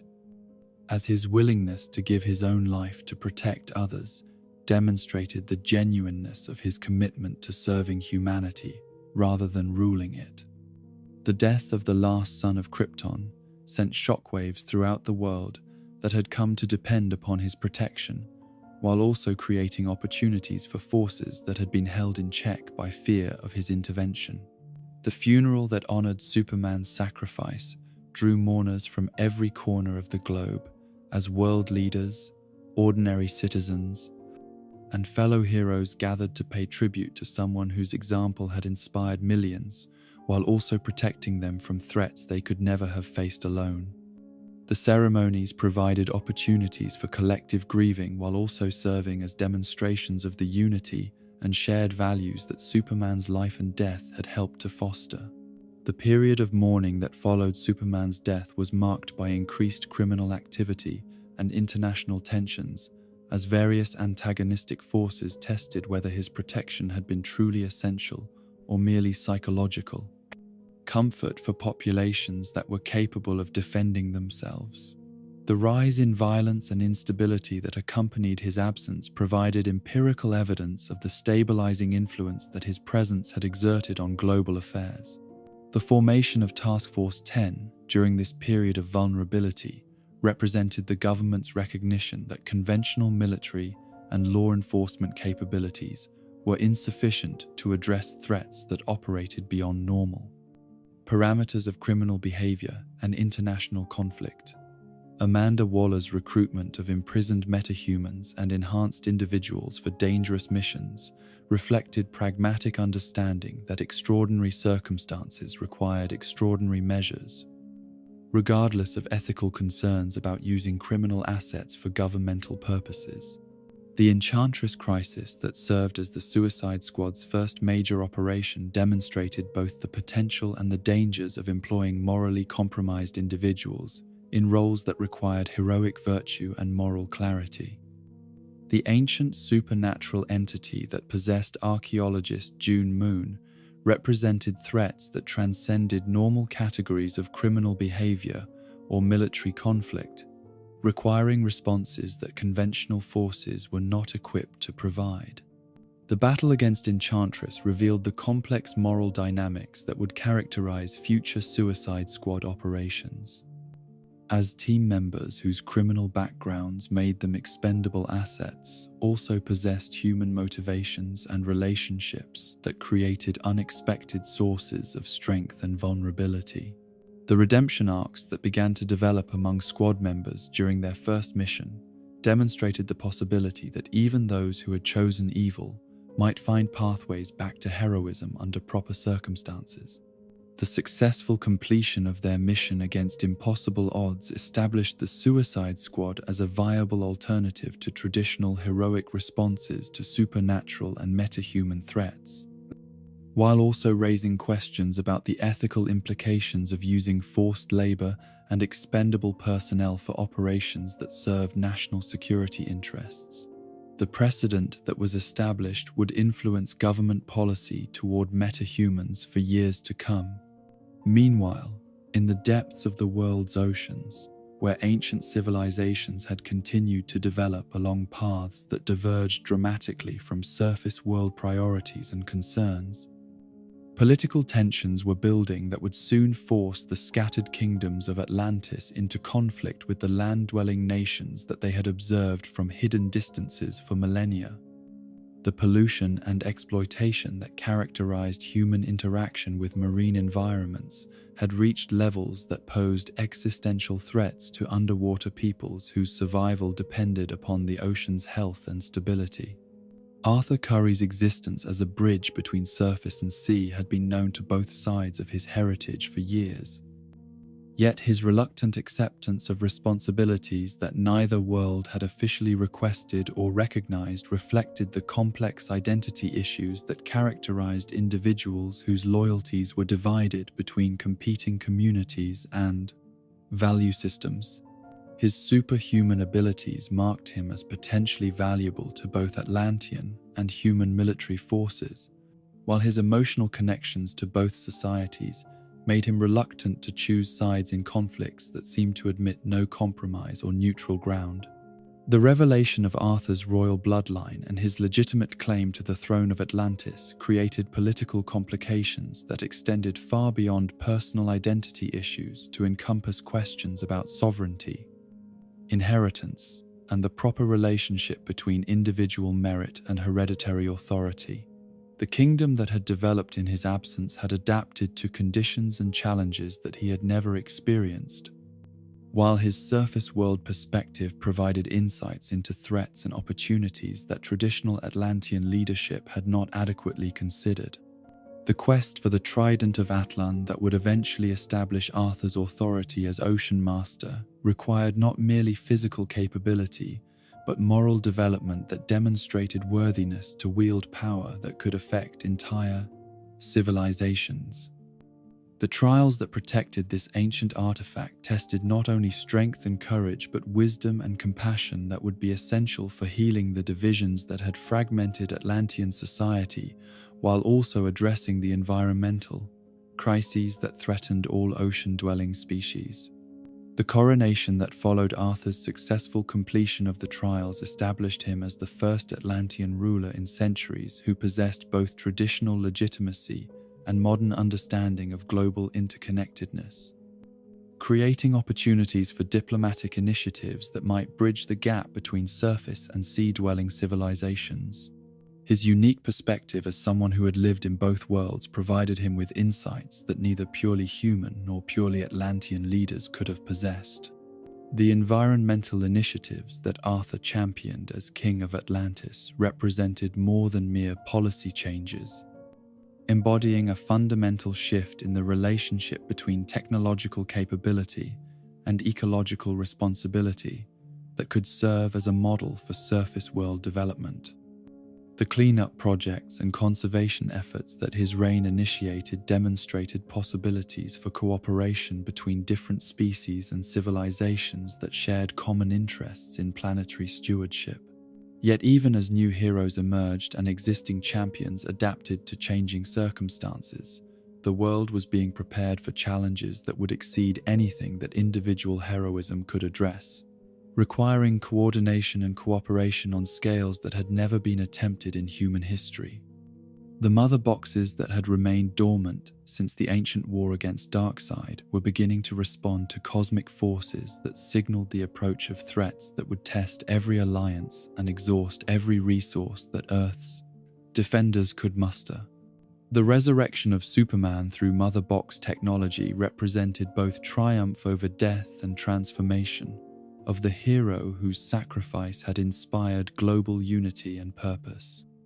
The process that restored his life also enhanced his understanding of his role in the cosmic balance between creation and destruction,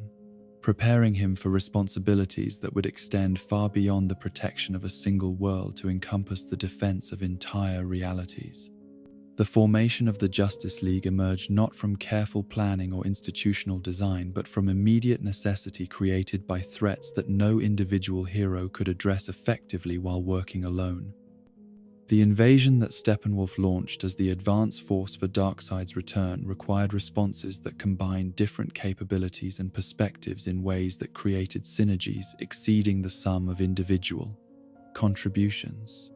The unity that was achieved through their collaboration demonstrated principles that would guide future heroic efforts while also establishing precedents for cooperation between beings whose origins, abilities, and methods differed dramatically. The League that emerged from this first crisis would serve as both defensive alliance and inspirational example, showing the world that differences in background and approach could become sources of strength rather than division when united by common purpose and shared values. The victory over Steppenwolf was achieved not through superior firepower or tactical brilliance, but through the demonstration of qualities that Darkseid's philosophy could not account for or counter, as the willingness of diverse individuals to sacrifice for others and work toward common goals created forms of power that transcended physical capabilities or technological advantages. The lesson that was learned would prove essential preparation for even greater challenges that awaited in the future. The dawn of the heroic age had arrived not with fanfare or official proclamation,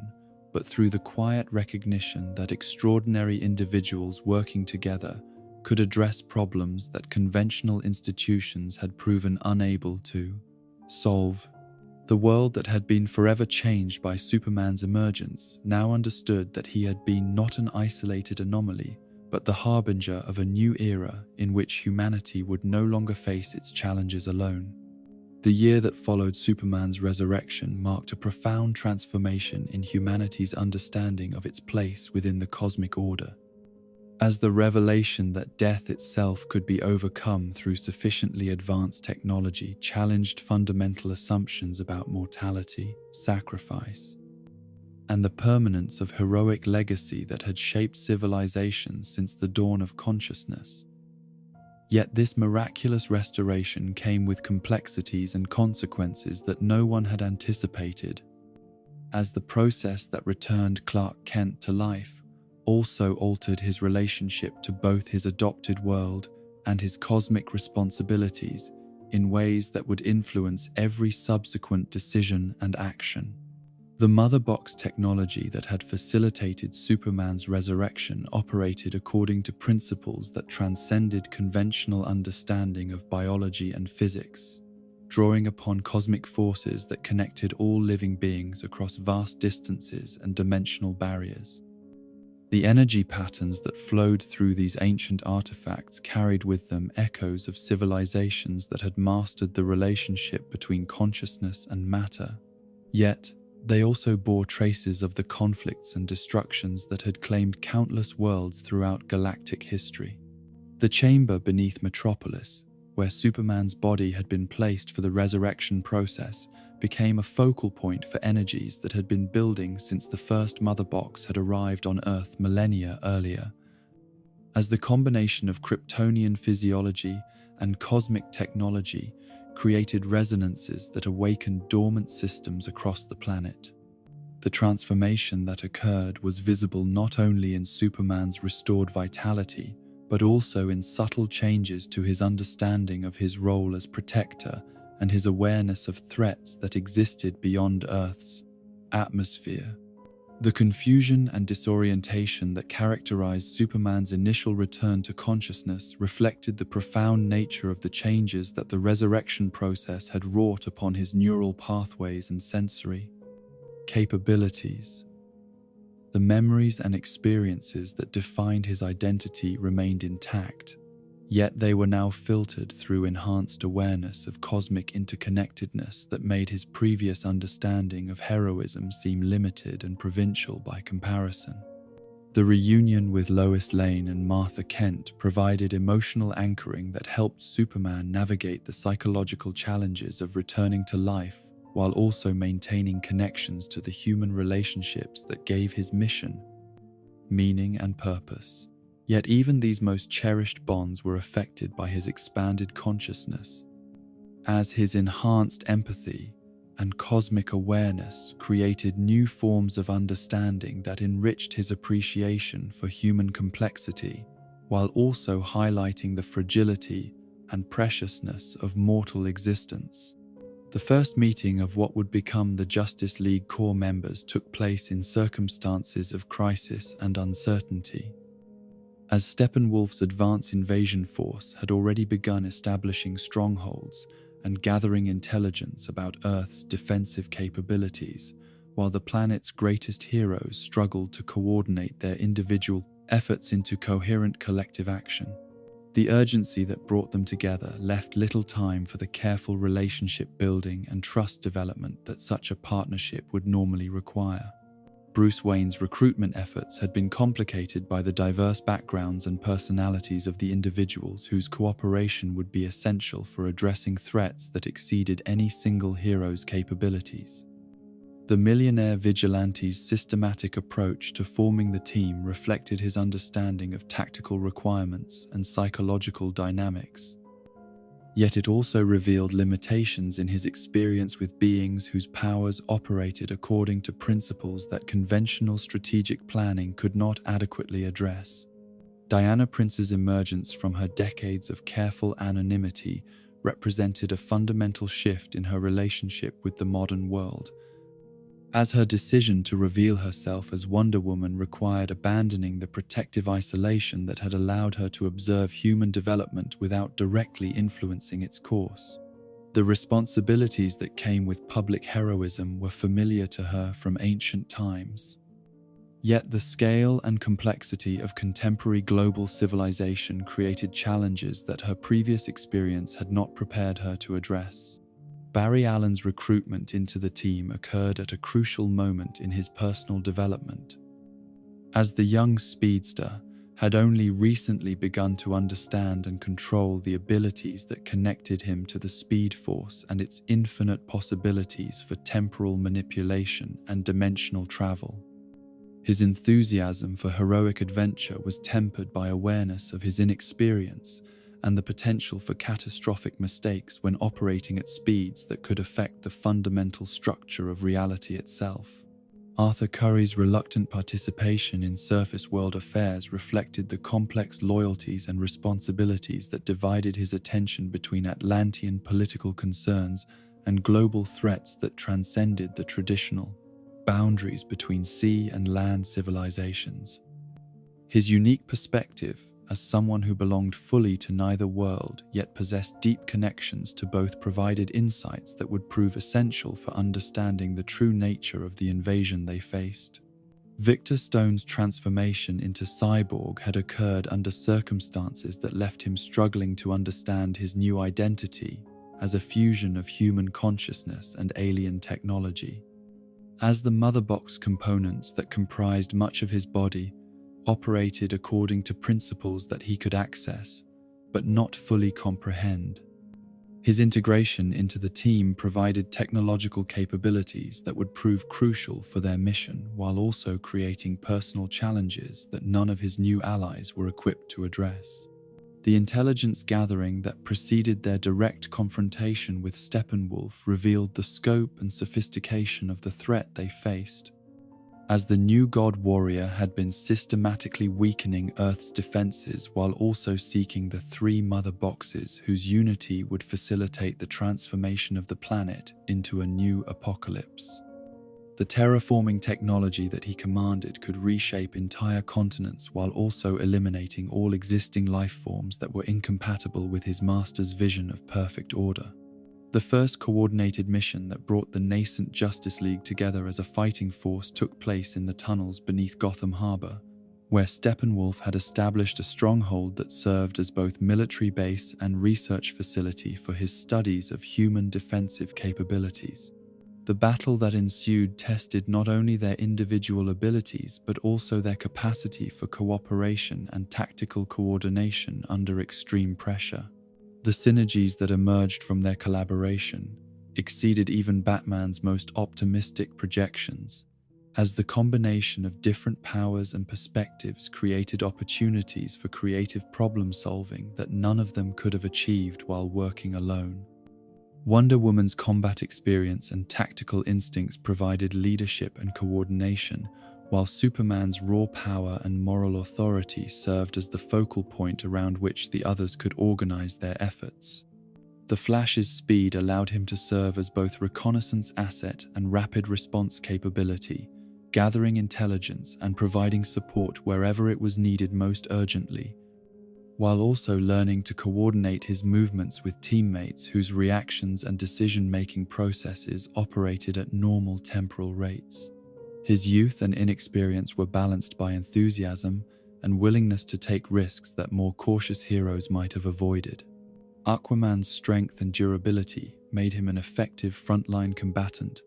while his knowledge of ancient history and mystical forces provided context for understanding the true nature of their enemies and the cosmic implications of their mission. His initial reluctance to fully commit to the team gradually gave way to recognition that the threats they faced required cooperation that transcended traditional boundaries and loyalties. Cyborg's technological interface capabilities proved essential for disrupting Steppenwolf's communication systems and defensive networks, while his analysis of Mother Box technology provided insights that would prove crucial for developing countermeasures against the terraforming process. His struggle to maintain human identity while accessing alien knowledge created internal conflicts that paralleled the team's broader challenges in working together effectively. The revelation that Steppenwolf's invasion was merely a prelude to Darkseid's eventual return transformed their mission from planetary defense to cosmic resistance, as the scope of the threat expanded beyond Earth's survival to encompass the future of free will itself throughout the galaxy. The anti-life equation that the Lord of Apocalypse sought was hidden somewhere on Earth, yet its location remained unknown even to those who possessed fragments of the ancient knowledge that might reveal its hiding place. The battle for the unity of the Mother Boxes took place simultaneously across multiple locations, as Steppenwolf's forces launched coordinated attacks designed to overwhelm Earth's defenders while also facilitating the merger of the cosmic artifacts that would enable planetary transformation. The Justice League's response required splitting their forces and trusting each other to succeed in individual missions whose failure would doom the entire operation. The unity that was achieved in those crucial moments of crisis transcended mere tactical cooperation to encompass genuine understanding and acceptance of each other's strengths and limitations, as the trust that developed through shared danger created bonds that would survive future challenges and conflicts. The victory that they achieved was made possible not by superior power or advanced technology, but by their willingness to sacrifice individual glory for collective success. The separation of the Mother Boxes and Steppenwolf's defeat sent reverberations across the cosmic balance of power, as Darkseid's forces recognized that Earth possessed defensive capabilities that had not been accounted for in their strategic planning. The reprieve that this victory provided was temporary, yet it created opportunities for preparation and alliance building that would prove essential when even greater threats emerged. The public revelation of the Justice League's existence marked the beginning of a new era in global security and international cooperation, as world governments were forced to acknowledge that traditional military and diplomatic approaches were insufficient for addressing threats that operated on cosmic scales. The protocols that were established for communication and coordination with the team reflected recognition that heroic intervention was no longer exceptional, but rather an essential component of planetary defense. The individual members' adaptation to their new public roles required adjustments that affected every aspect of their personal and professional lives. As the responsibilities of heroism expanded beyond immediate crisis response to include symbolic leadership and inspirational example setting that influenced global culture and politics, the balance between private identity and public service became increasingly difficult to maintain as their fame and influence grew. Meanwhile, in the depths of Earth's oceans where ancient currents carried messages between the scattered kingdoms of Atlantis, political tensions were building toward conflicts that would test Arthur Curry's loyalty and diplomatic skills, while also threatening to expose the hidden civilizations to surface world scrutiny and potential exploitation. The environmental crises that had been developing for decades were reaching critical thresholds that demanded immediate action, regardless of the political consequences for inter-kingdom relationships. The revelation of his royal heritage had placed Arthur at the center of succession disputes and territorial conflicts that had been simmering beneath diplomatic surfaces for generations. As various claimants and political factions sought to use his unique position as bridge between worlds to advance their own agendas, the legitimacy that his bloodline provided was balanced against questions about his commitment to traditional Atlantean values and his understanding of underwater political complexities. Orm's ambition to unite the Seven Kingdoms under his leadership was motivated not merely by personal desire for power, but by genuine belief that only unified action could address the existential threats that surface world pollution and military activity posed to all ocean-dwelling species. His methods were brutal and his vision was narrow, yet his assessment of the dangers facing Atlantean civilization was not entirely inaccurate. The war that Orm sought to wage against the surface world would have resulted in casualties and destruction on scales that humanity was unprepared to comprehend. As Atlantean military technology had been developed over millennia to operate in environments and according to principles that terrestrial forces could not match or counter, the tidal waves and seismic disruptions that would have accompanied such a conflict would have reshaped coastlines while also demonstrating the vulnerability of surface civilization to threats that emerged from the depths. Arthur's quest for the Trident of Atlan was undertaken not merely to claim royal authority but to prevent a war that would devastate both surface and sea, while also corrupting the noble traditions that had once made Atlantean civilization a beacon of wisdom and justice throughout the oceans. The trials that guarded this ancient artifact tested not only physical capabilities but moral character, ensuring that only someone worthy of wielding ultimate power could successfully claim it. The journey to the hidden realm where the trident was kept required navigation through dangers that had claimed the lives of previous seekers, as the route was protected by creatures and environmental hazards that reflected the most extreme conditions that ocean environments could produce.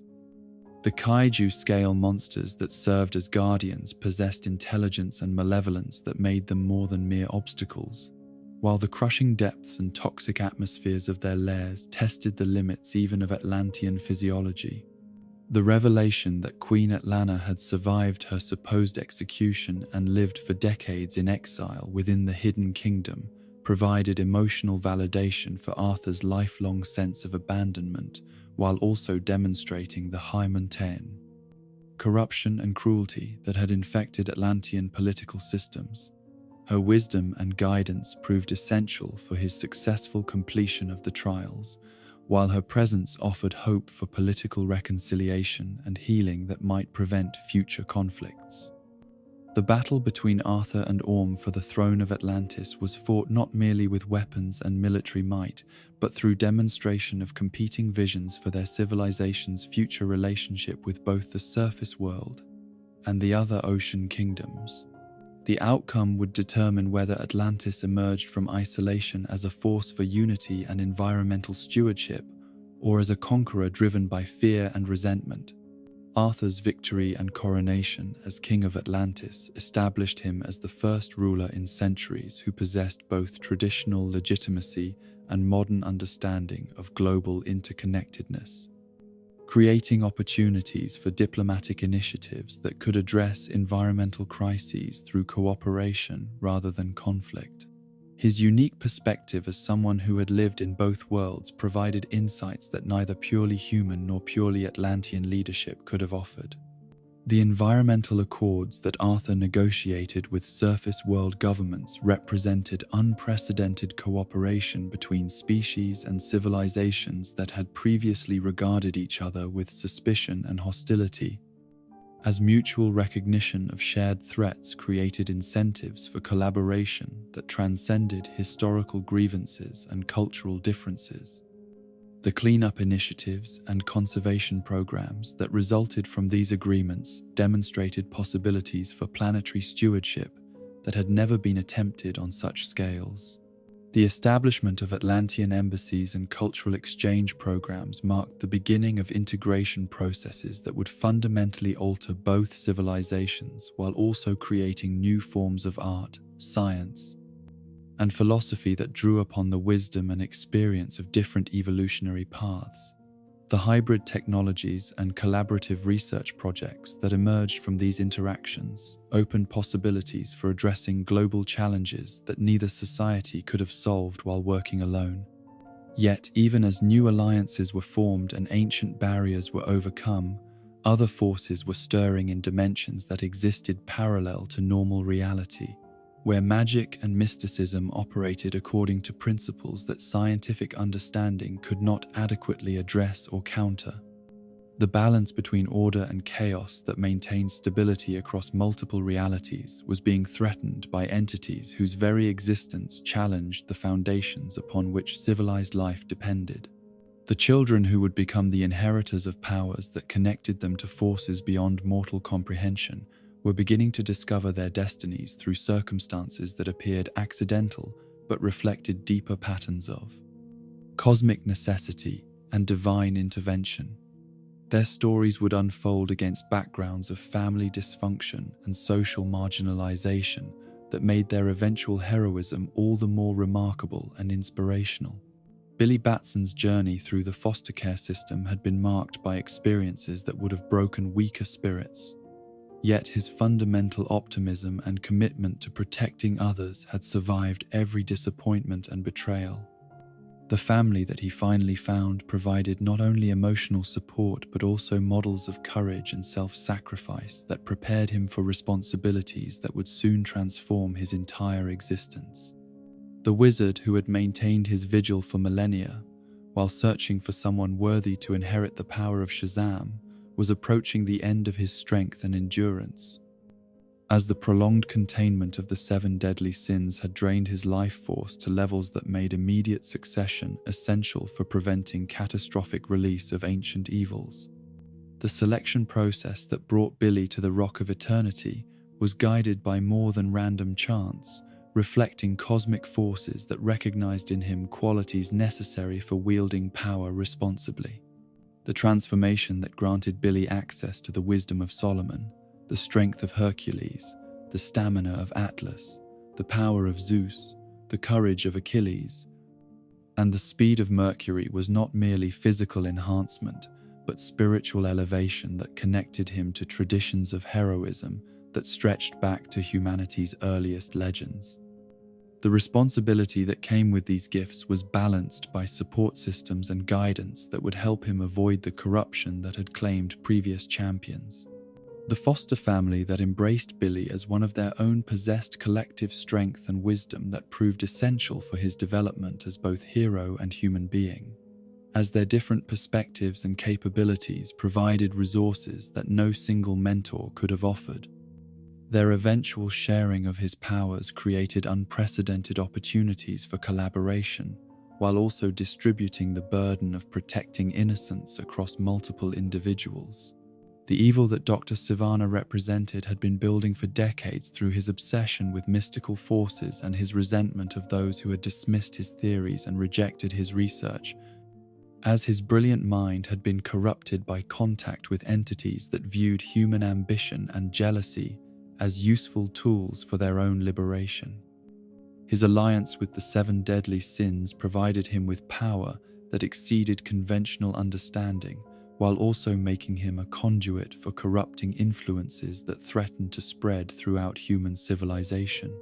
The battle between Shazam and the forces of ancient evil was fought not only through applications of raw power, but through demonstrations of the moral principles that made heroism meaningful. As Billy's commitment to protecting his family and innocent bystanders provided strength that transcended physical capabilities. The victory that was achieved established precedents for future conflicts while also revealing the potential that existed within ordinary individuals when they were connected to extraordinary sources of power and purpose. The expansion of the Shazam family to include Billy's foster siblings created new possibilities for collective heroism, while also ensuring that the responsibilities of protecting the magical realm would not rest upon a single individual's shoulders. Their different personalities and capabilities provided resources for addressing various types of threats, while also maintaining the family bonds that gave their mission personal meaning and emotional foundation. As the various champions established their roles and began to understand their interconnected destinies, the stage was being set for challenges that would test not only their individual capabilities, but also their capacity for cooperation and mutual support in the face of threats that exceeded anything the world had previously experienced. The Age of Heroes was entering its most crucial phase, as the forces of creation and destruction prepared for conflicts that would determine the future of consciousness itself throughout the galaxy. The networks of communication and coordination that were being established between different heroic groups and government agencies reflected recognition that isolated heroism was no longer sufficient for addressing the complexity and scale of emerging threats, while the training programs and support systems that were developed provided resources for developing the next generation of champions. The world that had been transformed by the emergence of extraordinary individuals was preparing itself for an era when such individuals would become essential rather than exceptional elements of global security and social progress. The years that followed the Justice League's formation and Aquaman's ascension to the throne of Atlantis witnessed an unprecedented expansion of heroic activity across multiple dimensions of existence,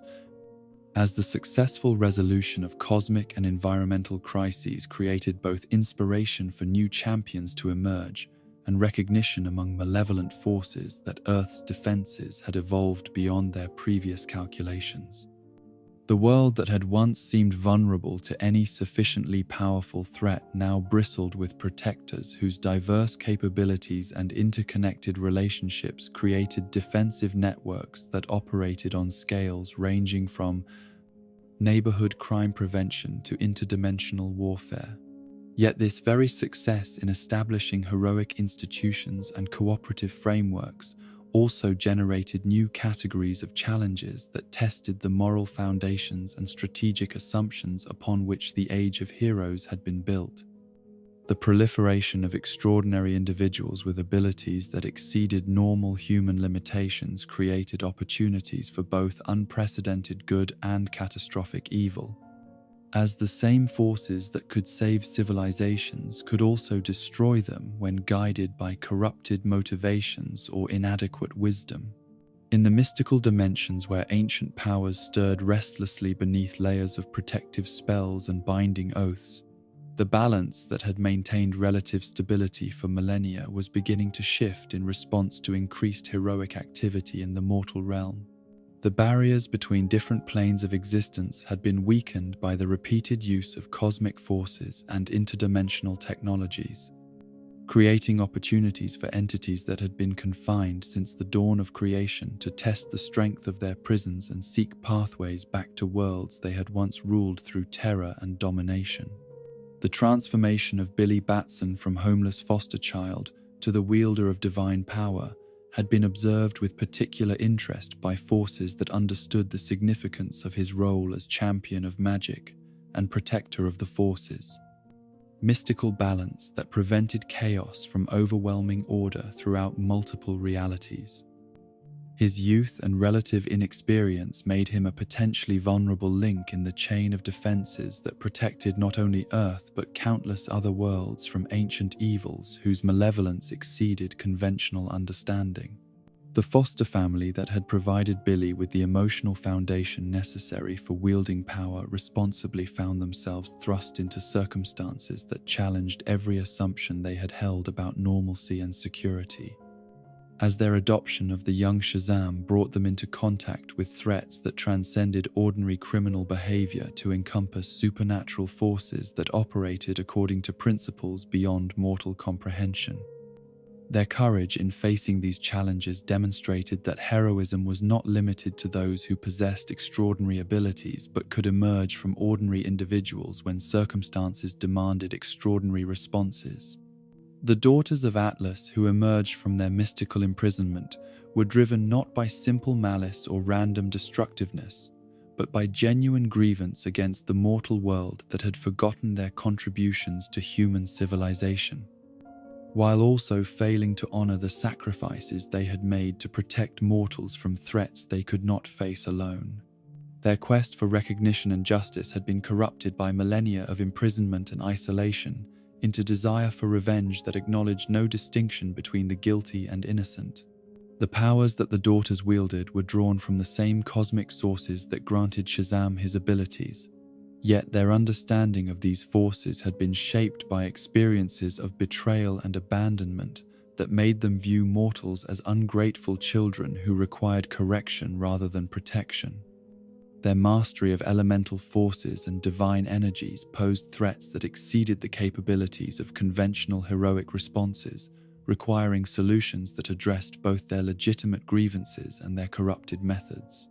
The battle that raged across multiple dimensions as Billy and his foster siblings struggled to prevent the daughters from remaking the mortal world according to their ancient vision tested not only their supernatural abilities but also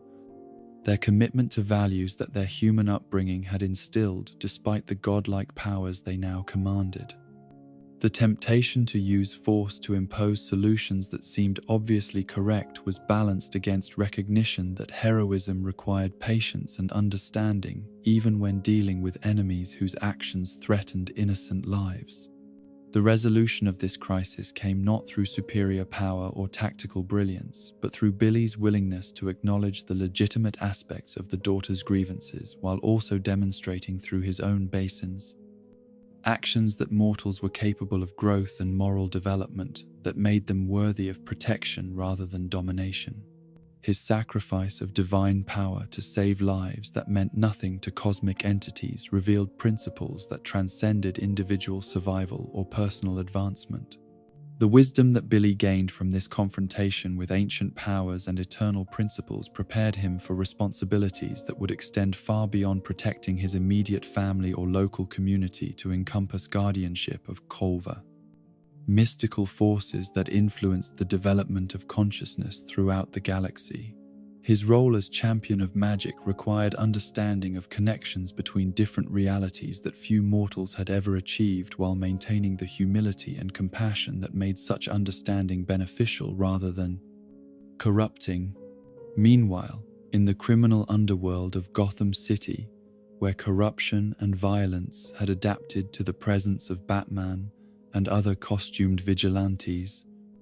new forms of organization and methodology were emerging that reflected both the challenges and opportunities created by the Age of Heroes.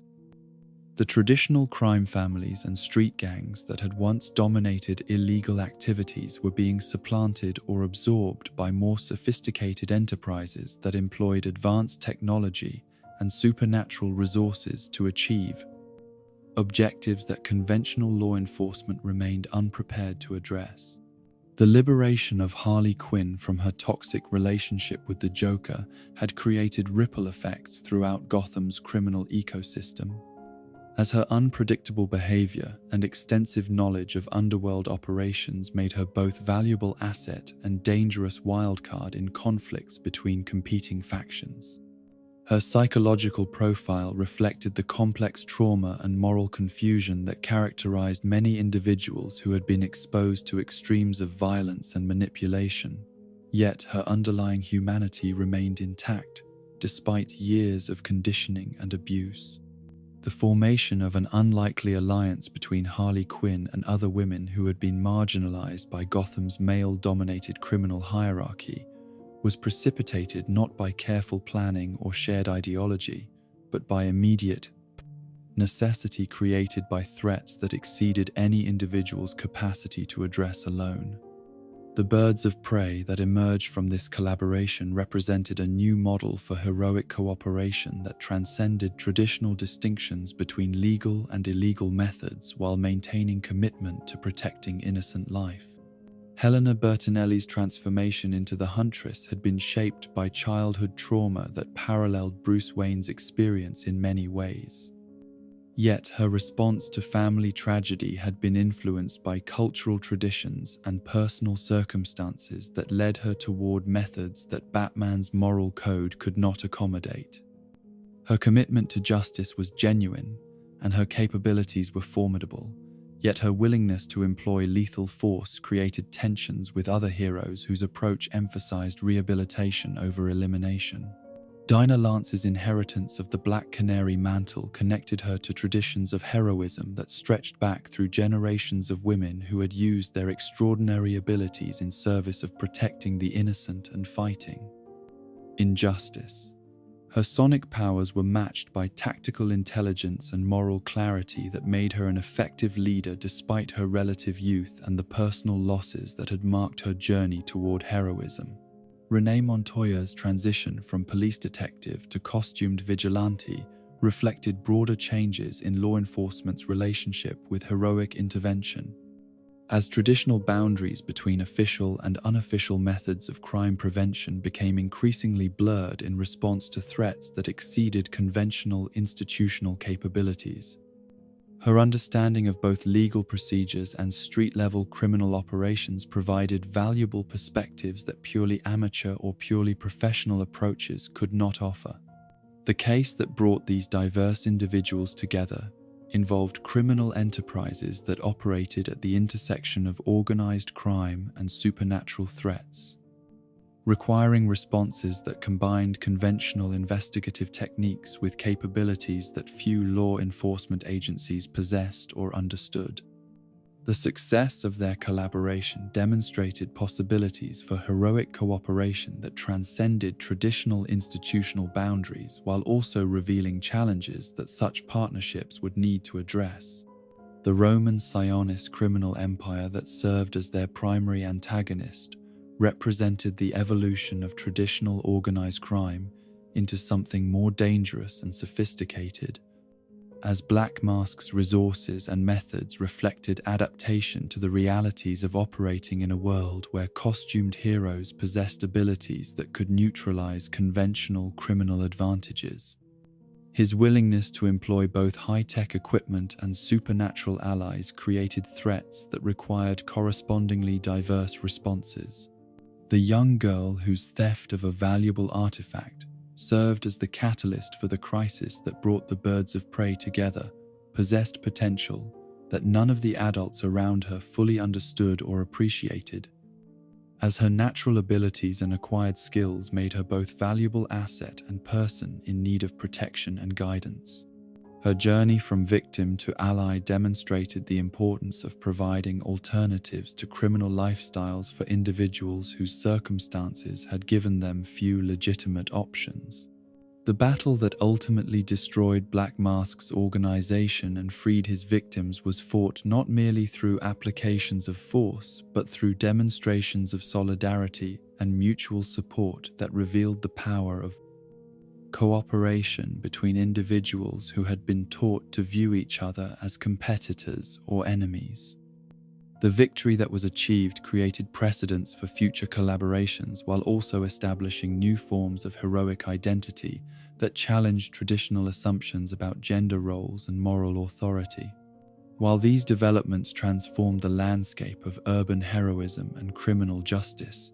other forces were stirring in dimensions where time itself operated according to different principles and where the consequences of choices echoed across multiple timelines and alternate realities.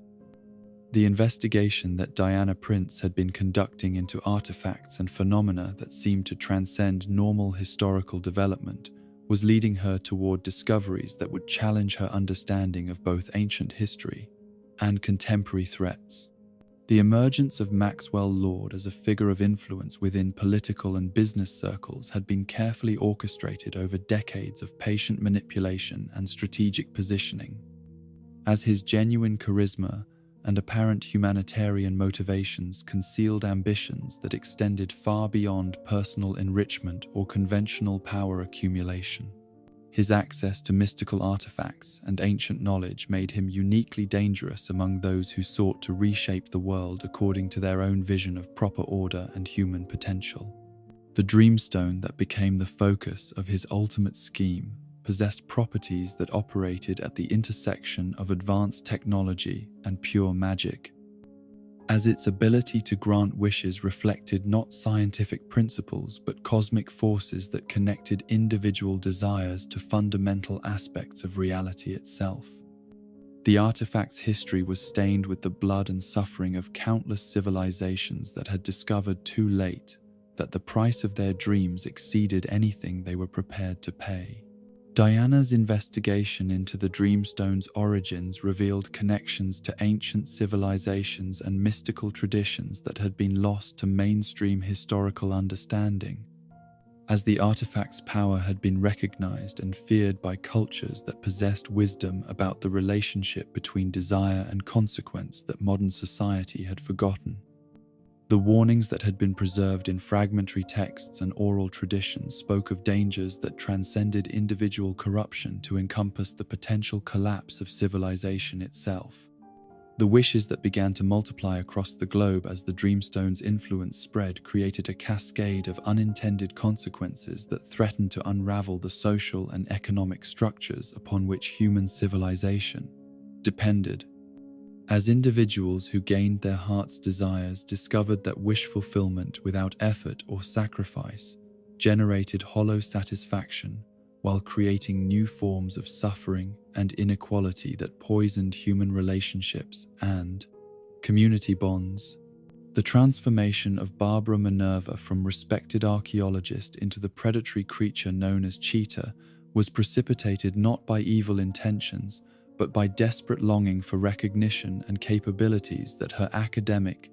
achievements had never provided. Yet, the wish-based enhancement that granted her superhuman abilities also stripped away the moral restraints and empathetic connections that had previously guided her behavior toward constructive rather than destructive ends. The battle between Wonder Woman and Cheetah was fought on multiple levels simultaneously, as their physical confrontation was accompanied by ideological conflict about the proper relationship between individual desires and collective responsibility, personal fulfillment and social obligation. The pursuit of power and the acceptance of limitation that gave meaning to both achievement and sacrifice.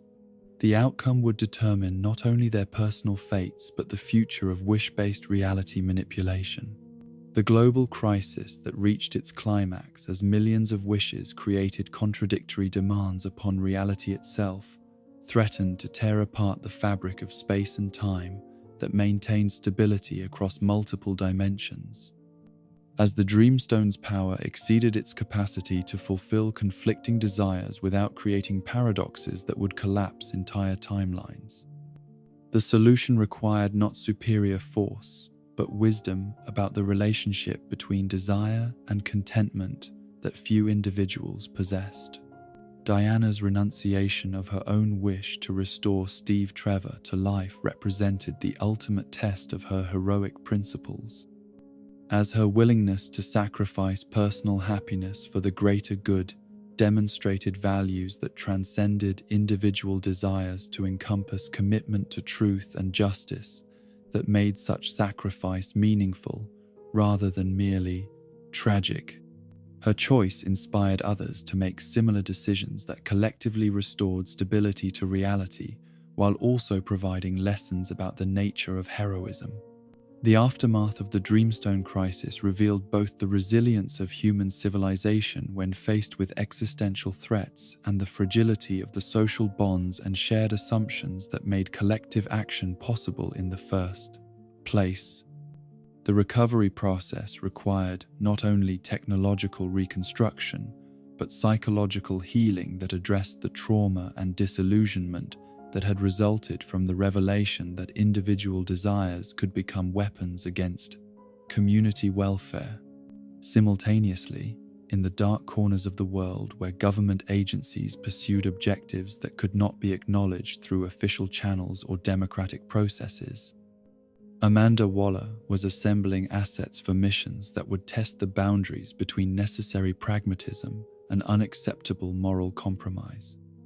The success of the original Suicide Squad operation had demonstrated the viability of employing criminal metahumans for tasks that conventional military forces could not accomplish.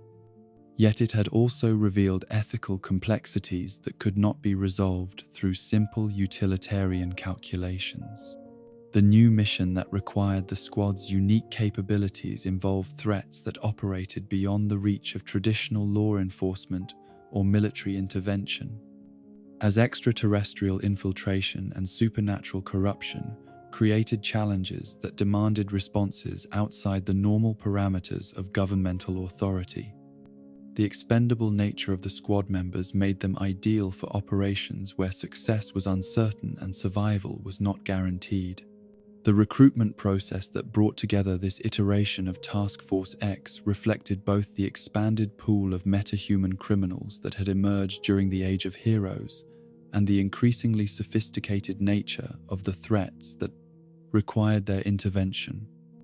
The psychological profiles and capability assessments that determined team composition were balanced against considerations of controllability and expendability that reduced human beings to tactical resources. Robert Dubois's skills as a marksman and assassin were matched by personal motivations that created both vulnerability to manipulation and potential for genuine heroic development, as his commitment to protecting his daughter provided emotional leverage that Waller could exploit while also offering possibilities for redemption that transcended his criminal background. His leadership potential made him valuable for mission success while also creating risks that he might inspire other team members toward rebellion against their controllers. The journey to Corto Maltese that served as the squad's operational area brought them into contact with political and military situations that reflected broader patterns of international conflict and power projection in an era when superhuman capabilities could determine the outcomes of regional struggles. The dictatorial regime that they were tasked with infiltrating and destabilizing represented the kind of authoritarian system that proliferated when democratic institutions failed to address legitimate popular grievances. The discovery that their mission's true objective involved confronting an extraterrestrial threat that had been contained for decades rather than merely eliminating political targets transformed their understanding of the stakes involved, while also revealing the extent to which government agencies had concealed the existence of cosmic dangers from both the public and their own operational personnel. The classified nature of Project Starfish reflected institutional patterns of secrecy that prioritized control over transparency. Starro, the Conqueror, represented a category of threat that exceeded conventional understanding of military or criminal danger, as the alien entity's ability to control minds through spores and parasitic attachment created possibilities for domination that transcended national boundaries to encompass entire species and civilizations. The research facility that had contained it for decades had been conducting experiments that violated every ethical principle while also creating risks that could not be justified by any legitimate scientific purpose. The battle that ultimately destroyed both Starro and the facility that had imprisoned it was fought not only through applications of force, but through demonstrations of solidarity and mutual sacrifice that transformed a group of expendable criminals into something approaching genuine heroes. The losses that were sustained during the operation provided evidence that even the most morally compromised individuals could find pathways to redemption through commitment to protecting innocent life. Ratcatcher 2's role in the mission's success reflected possibilities for heroism that transcended conventional definitions of power and capability, as her ability to communicate with and direct rats provided tactical advantages, while her moral clarity and genuine compassion influenced other team members toward choices that prioritized human welfare over personal survival. Her father's legacy of using modest abilities for noble purposes provided guidance that proved more valuable than any advanced technology or superhuman power. The aftermath of the Corto Maltese operation established new precedents for government use of metahuman assets, while also revealing the potential for moral development among individuals whose criminal backgrounds might have seemed to preclude genuine heroic transformation. The survivors who emerged from the mission carried with them experiences that would influence their future choices, while also providing evidence that redemption remained possible even for those who had committed serious crimes. The wider implications of these events extended beyond the immediate tactical success to encompass questions about governmental authority, individual rights, and the proper relationship between democratic institutions and covert operations that operated beyond public oversight or accountability. The balance between national security requirements and ethical constraints remained unresolved as new threats emerged that would test these principles under even more extreme circumstances. As the various crises reached their conclusions and the world began to adapt to new realities created by heroic intervention and villainous schemes, the stage was being set for even greater challenges that would require cooperation between champions whose origins, methods, and moral frameworks differed dramatically. The networks of alliance and mutual support that had been established through shared struggles would soon be tested by threats that exceeded anything that individual heroism or even team cooperation had previously been required to address. The expansion of heroic activity beyond Earth's boundaries and into cosmic conflicts would soon require new forms of understanding and cooperation that transcended not only national interests but species differences and dimensional barriers. As the universe itself prepared to test whether the principles and values that had guided heroic development could survive contact with forces that operated according to entirely different assumptions about the nature of existence and the formisto, proper relationship between power and responsibility. The dawn of the 2020s brought with it a convergence of forces that had been building beneath the surface of heroic civilization for years. As the success of established champions in protecting Earth from cosmic and mystical threats created both opportunities for new forms of heroism to emerge and recognition among malevolent entities that traditional approaches to conquest and corruption would require fundamental revision to overcome the defensive networks that now protected the planet. The world that had adapted to the presence of gods and monsters walking among mortals was about to discover that the Age of Heroes had entered a phase where the boundaries between individual heroism and cosmic responsibility would dissolve entirely. In the ancient land of Kandak, where the sands had witnessed the rise and fall of civilizations since the dawn of recorded history, seismic disturbances and electromagnetic anomalies were building toward a crescendo that would soon awaken forces that had slumbered for millennia beneath protective spells and binding oaths. The tomb that contained Teth Adam's imprisoned form had been constructed using principles of mystical architecture that drew power from ley lines and cosmic alignments. Yet the changing energy patterns of a world that now hosted multiple champions of magic were beginning to weaken the barriers that had contained Black Adam's rage and ambition for over 4,000 years. The archaeological expedition that inadvertently triggered his release had been motivated by legitimate scientific curiosity and cultural preservation objectives, as Dr. Daly.com Bailey Adriana Tomaz's research into pre-dynastic civilizations represented the finest traditions of academic scholarship, combined with genuine respect for the cultural heritage of indigenous populations. Her work had uncovered evidence of advanced technologies and social organizations that challenged conventional understanding of ancient capabilities. Yet nothing in her training had prepared her for discoveries that would blur the boundaries between historical research and mystical intervention.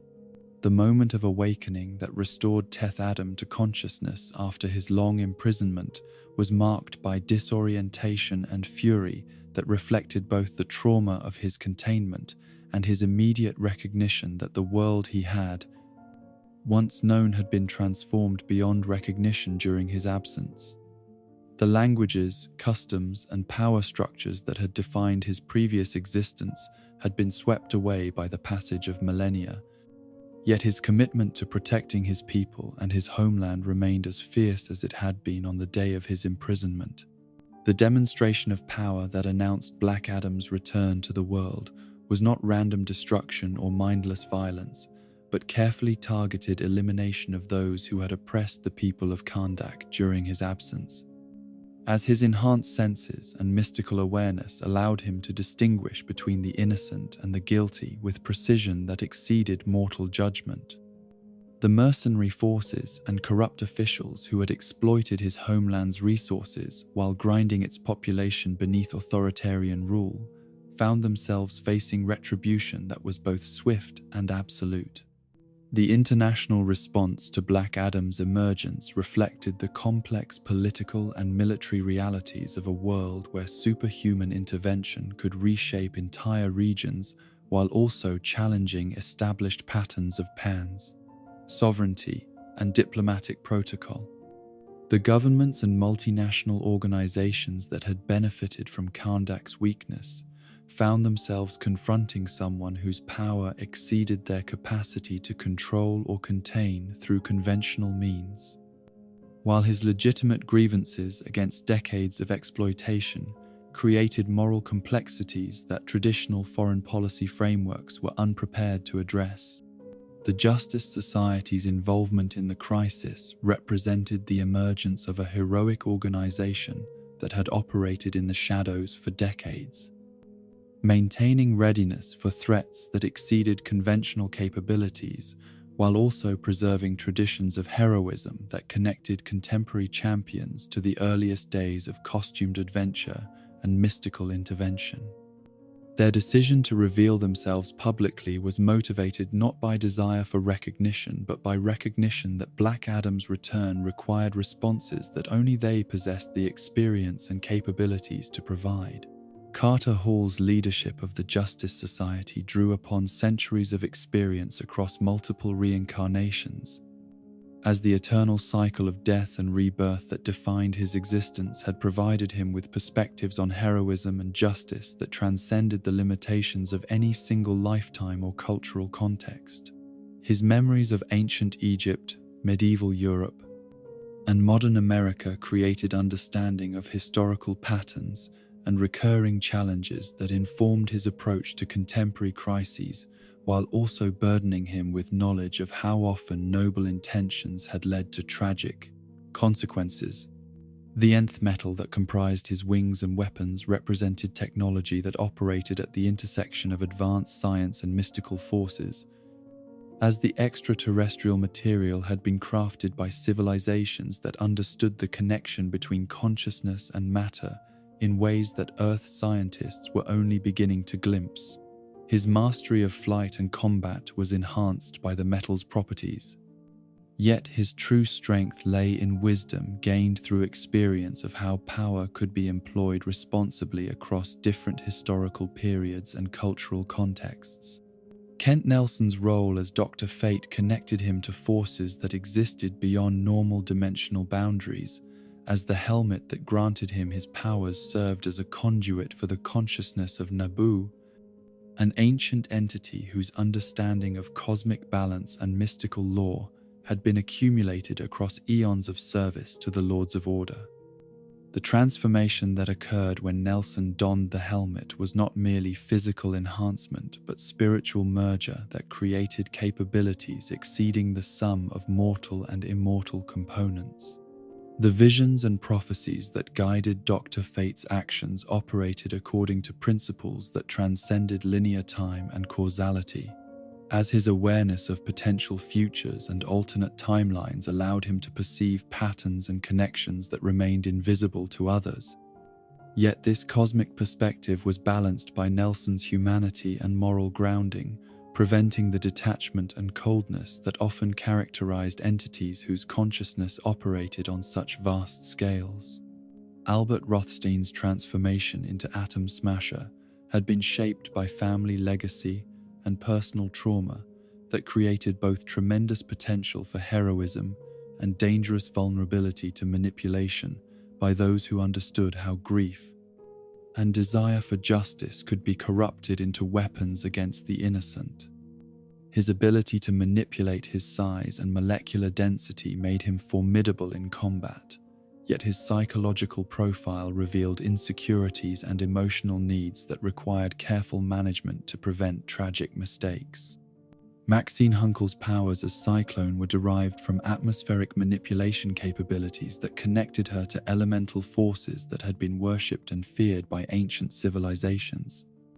Yet her youthful enthusiasm and scientific curiosity prevented the arrogance and detachment that sometimes characterized those who wielded such fundamental powers. Her academic background in meteorology and environmental science provided theoretical framework for understanding her abilities, while also grounding her heroic activities in commitment to environmental protection and climate stability. The confrontation between the Justice Society and Black Adam was complicated by recognition that his grievances against those who had exploited Kandak were largely justified, while his methods of addressing those grievances employed levels of violence that exceeded what even experienced heroes could accept or ignore. The moral complexity of the situation required solutions that addressed both immediate threats to innocent life and underlying issues of justice and sovereignty that had created conditions for his return. The battle that raged across Kandak's ancient cities and modern installations tested not only the tactical capabilities of both sides, but also their commitment to principles that might require personal sacrifice to maintain. Black Adam's willingness to accept civilian casualties in pursuit of his vision of justice was balanced against the Justice Society's determination to protect innocent life, even at the cost of allowing some injustices to continue, temporarily unresolved. The resolution of the crisis came not through superior force or tactical brilliance, but through recognition of shared values and common purposes that had been obscured by different approaches to achieving justice and protecting the pieces and definitely innocent. Black Adam's acceptance of limitations on his methods was balanced by the Justice Society's acknowledgement of his legitimate authority over Kandak and their commitment to supporting his efforts to build a just and prosperous society for his people. The establishment of Kandak as a sovereign nation under Black Adam's protection created precedents for superhuman governance that would influence international law and diplomatic protocol for generations. As world leaders struggled to adapt existing frameworks to accommodate rulers whose capabilities exceeded conventional military and economic power, the success or failure of Adam's experiment in benevolent authoritarianism would provide evidence about the viability of such approaches to governance. Meanwhile, in the laboratories and workshops where the next generation of heroes was discovering their destinies, Billy Batson was grappling with responsibilities that continued to expand as his understanding of his role as champion of magic deepened through experience and mystical education. The wisdom of Solomon that comprised one aspect of his power was not merely intellectual knowledge, but practical understanding of how different choices led to different consequences across multiple dimensions and timelines. The family bonds that anchored Billy's heroic identity were being tested by challenges that required increasingly sophisticated responses to threats that operated beyond normal human understanding. As the Shazam family's collective power attracted attention from entities that viewed their unity as either valuable asset to be acquired or dangerous obstacle to be eliminated. The magical education that they received through their connection to the Rock of Eternity provided knowledge but also revealed responsibilities that none of them had fully anticipated.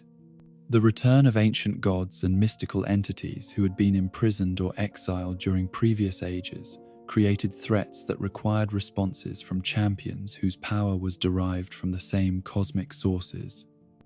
As the balance between different pantheons and magical systems could only be maintained through careful negotiation and occasional conflict between beings whose capabilities approached omnipotence within their respective spheres of peopledons of tween beings. Influence. The daughters of Atlas, who emerged from their mystical imprisonment, brought with them not only tremendous power, but also legitimate grievances against the mortal world that had forgotten their contributions while also failing to honor agreements and obligations that had been established in humanity's earliest days. Their quest for recognition and justice had been corrupted by millennia of isolation into desire for revenge that acknowledged no distinction between the guilty and innocent. The battles that raged across multiple dimensions as various mystical factions sought to establish dominance or achieve recognition tested the limits of heroic power while also revealing the importance of wisdom and moral clarity in determining how such power should be employed. The Shazam family's youth and relative inexperience were balanced by their genuine commitment to protecting innocent life and their willingness to seek guidance from those who possessed greater knowledge and understanding. The ultimate resolution of these mystical conflicts required not superior force but demonstration of principles that transcended individual power or group loyalty to encompass universal commitment to justice, compassion, and the protection of consciousness wherever it might be found. The lessons learned through these struggles prepared Earth's magical champions for even greater challenges that were approaching as cosmic forces prepared to test whether mortal heroism could survive contact with entities whose existence predated the formation of galaxies. Simultaneously, in the covert operations centers, where Christopher Smith was recovering from injuries sustained during his previous mission, while also undergoing psychological evaluation and reconditioning designed to maximize his effectiveness as a foctiveness. Government asset, plans were being developed for interventions that would test the boundaries between patriotic service and moral accountability. The success of Task Force X operations had demonstrated the viability of employing enhanced individuals for missions that conventional forces could not accomplish, yet it had also revealed ethical complexities that could not be resolved through simple utilitarian calculations. The discovery of extraterrestrial infiltration on a scale that threatened the fundamental autonomy of human civilization created urgencies that superseded normal considerations of individual rights and democratic oversight. As the alien entities known as butterflies had established themselves within positions of authority and influence that made conventional counterintelligence operations inadequate for addressing the scope of their penetration. The threat they represented was not conquest in any traditional sense, but gradual replacement that would eventually eliminate human consciousness while maintaining the appearance of continuity and normalcy. The recruitment of Christopher Smith for this mission reflected both his proven capabilities in previous operations and his psychological profile as someone whose commitment to achieving objectives was not constrained by conventional moral considerations or emotional attachments that might interfere with mission success. His willingness to kill, in service of what he believed to be necessary goals, made him valuable for operations where failure could result in species-level extinction. Yet his mental instability and tendency toward violence also created risks that required careful management. The team that was assembled to support Smith's primary mission included individuals whose diverse backgrounds and capabilities provided resources for addressing different aspects of the alien infiltration, while also creating checks and balances that might prevent the kind of excessive violence that his previous operations had sometimes generated. The balance between operational effectiveness and ethical constraint was delicate and potentially unstable under extreme pressure. Leota Adebayo's role within the operation was complicated by her family connections to Amanda Waller and her moral objections to the methods that government agencies employed in pursuit of national security objectives, as her genuine compassion and commitment to individual rights created tension with the pragmatic brutality that characterized covert operations. Her presence served both as moral compass and potential liability, depending upon how circumstances developed. Emilia Harcourt's experience in government operations provided tactical expertise and institutional knowledge that proved essential for navigating the bureaucratic and political complexities that surrounded any mission involving alien threats and domestic surveillance, yet her professional competence was balanced by personal relationships and emotional investments that made her vulnerable to manipulation and psychological pressure. John Economos's technical capabilities and support functions were crucial for maintaining communication and coordination between team members, while also providing access to government databases and surveillance systems that would be necessary for tracking alien infiltrators. Yet his civilian background and lack of field experience created vulnerabilities that could compromise mission security under combat conditions. Adrian Chase's enthusiasm for vigilante activities and his admiration for Peacemaker created both valuable backup capability and potential source of instability, as his amateur status and psychological eccentricities made him an unpredictable ally whose actions might help or hinder mission success depending upon circumstances that could not be anticipated or controlled through normal planning processes. The investigation that revealed the extent of butterfly infiltration within government agencies and corporate hierarchies exposed the sophistication and patience of an alien civilization that had been preparing for this gradual conquest. For decades, establishing sleeper agents and support networks that penetrated every level of human society while maintaining perfect camouflage that had deceived even the most advanced surveillance and security systems. The moral complexity that emerged from discovering that many of the alien infiltrators genuinely believed they were helping humanity by preventing environmental destruction and social collapse created ethical dilemmas that simple. Us versus them thinking could not resolve. As the butterfly's analysis of human behavior and ecological trends suggested that their intervention might indeed prevent catastrophes that would otherwise claim billions of lives. The battle that ultimately ended the butterfly invasion was fought not only through applications of force but through demonstration of human potential for growth and change that challenged alien assumptions about the inevitability of civilizational collapse, as Smith's team proved that cooperation and sacrifice for common purposes could overcome even the most sophisticated attempts at external control and manipulation. The psychological transformation that Smith underwent during this mission reflected the possibility that even the most violent and unstable individuals could find pathways toward heroism when provided with proper support and meaningful purposes that channeled their destructive impulses toward protective ends. His evolution from mindless killer to genuine peacemaker demonstrated principles that transcended individual redemption to encompass broader questions about rehabilitation and moral development. The aftermath of the operation revealed both the resilience of human institutions when faced with existential threats and the fragility of the trust and cooperation that made such resilience possible in the first place. As the revelation of alien infiltration created paranoia and suspicion that would influence domestic and international politics for years to come, while also establishing precedents for cooperation between heroic individuals and government agencies. The expansion of this cooperative model to include recruitment of Black Adam into government-sponsored heroic operations represented recognition that the traditional boundaries between national and international, official and unofficial, legitimate and illegitimate authority were being challenged by threats that exceeded the capacity of any single institution or approach to address effectively. The Justice Society's semi-official status provided a framework for such cooperation while also maintaining independence that prevented complete subordination to governmental priorities. The integration of mystical champions, reformed criminals,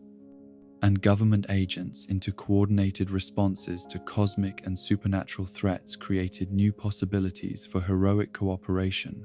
while also generating tensions and conflicts that reflected the different values and methodologies that characterized these various approaches to protecting innocent life and maintaining social stability. The training programs and support systems that were developed to help these diverse heroes work together effectively revealed both the potential for growth and adaptation among extraordinary individuals and the challenges that such cooperation would face when confronted with threats that tested the limits of their individual capabilities and collective resources. As the various crises reached their resolution and the world began to adapt to new realities created by the expansion of heroic activity and the revelation of previously hidden threats,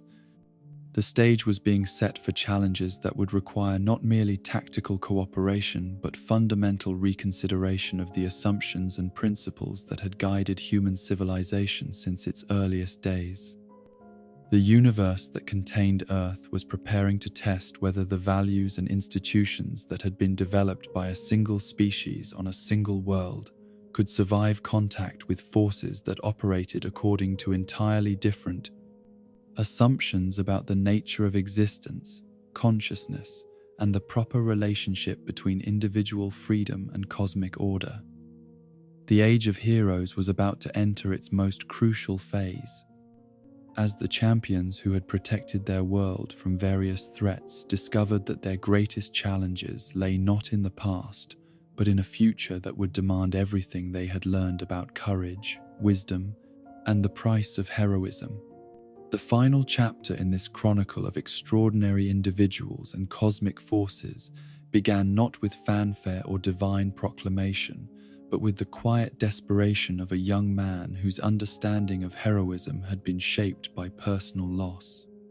and whose mastery of forces that could reshape reality itself had been achieved through years of careful study and painful experience. Barry Allen's journey from accident victim to champion of the Speed Force represented one of the most profound transformations in the history of human enhancement. Yet it was also marked by the kind of moral complexity and emotional weight that characterized all truly meaningful heroic development. The laboratory accident that had granted Barry his connection to the Speed Force had occurred during his early 20s, when his commitment to forensic science and criminal justice was driven primarily by desire to solve the mystery of his mother's murder and prove his father's innocence of a crime that had destroyed their family's happiness and security.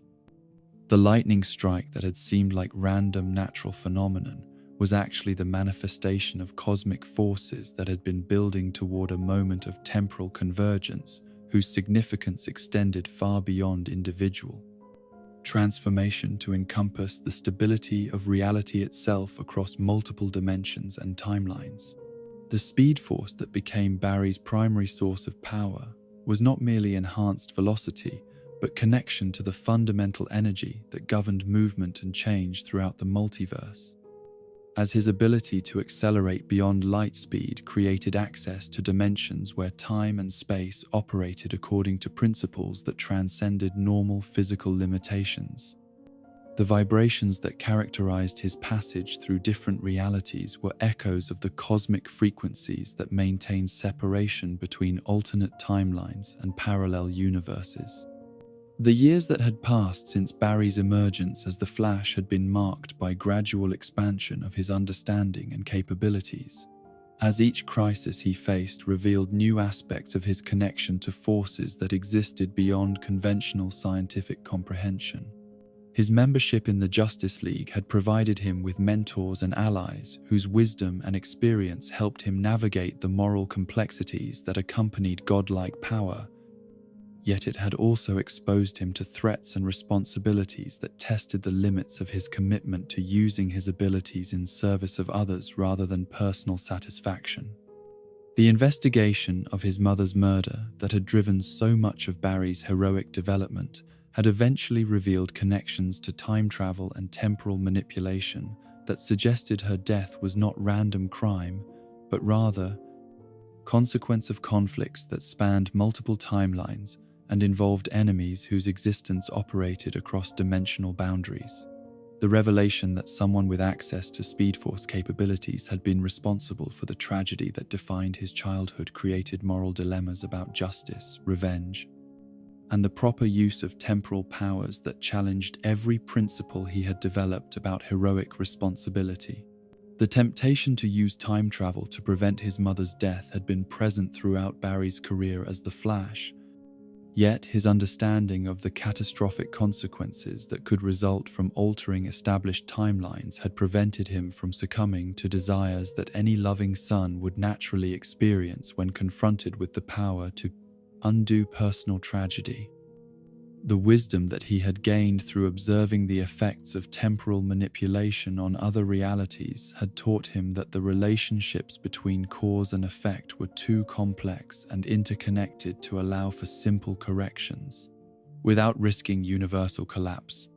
Yet the accumulation of losses and tragedies that had continued to plague his life and the lives of those he cared about had gradually eroded his resolve to accept the unchangeable nature of past events. As each new crisis that claimed innocent lives or destroyed meaningful relationships added weight to arguments that responsible use of temporal powers might require intervention to prevent suffering that could be avoided through careful application of knowledge gained from future experience.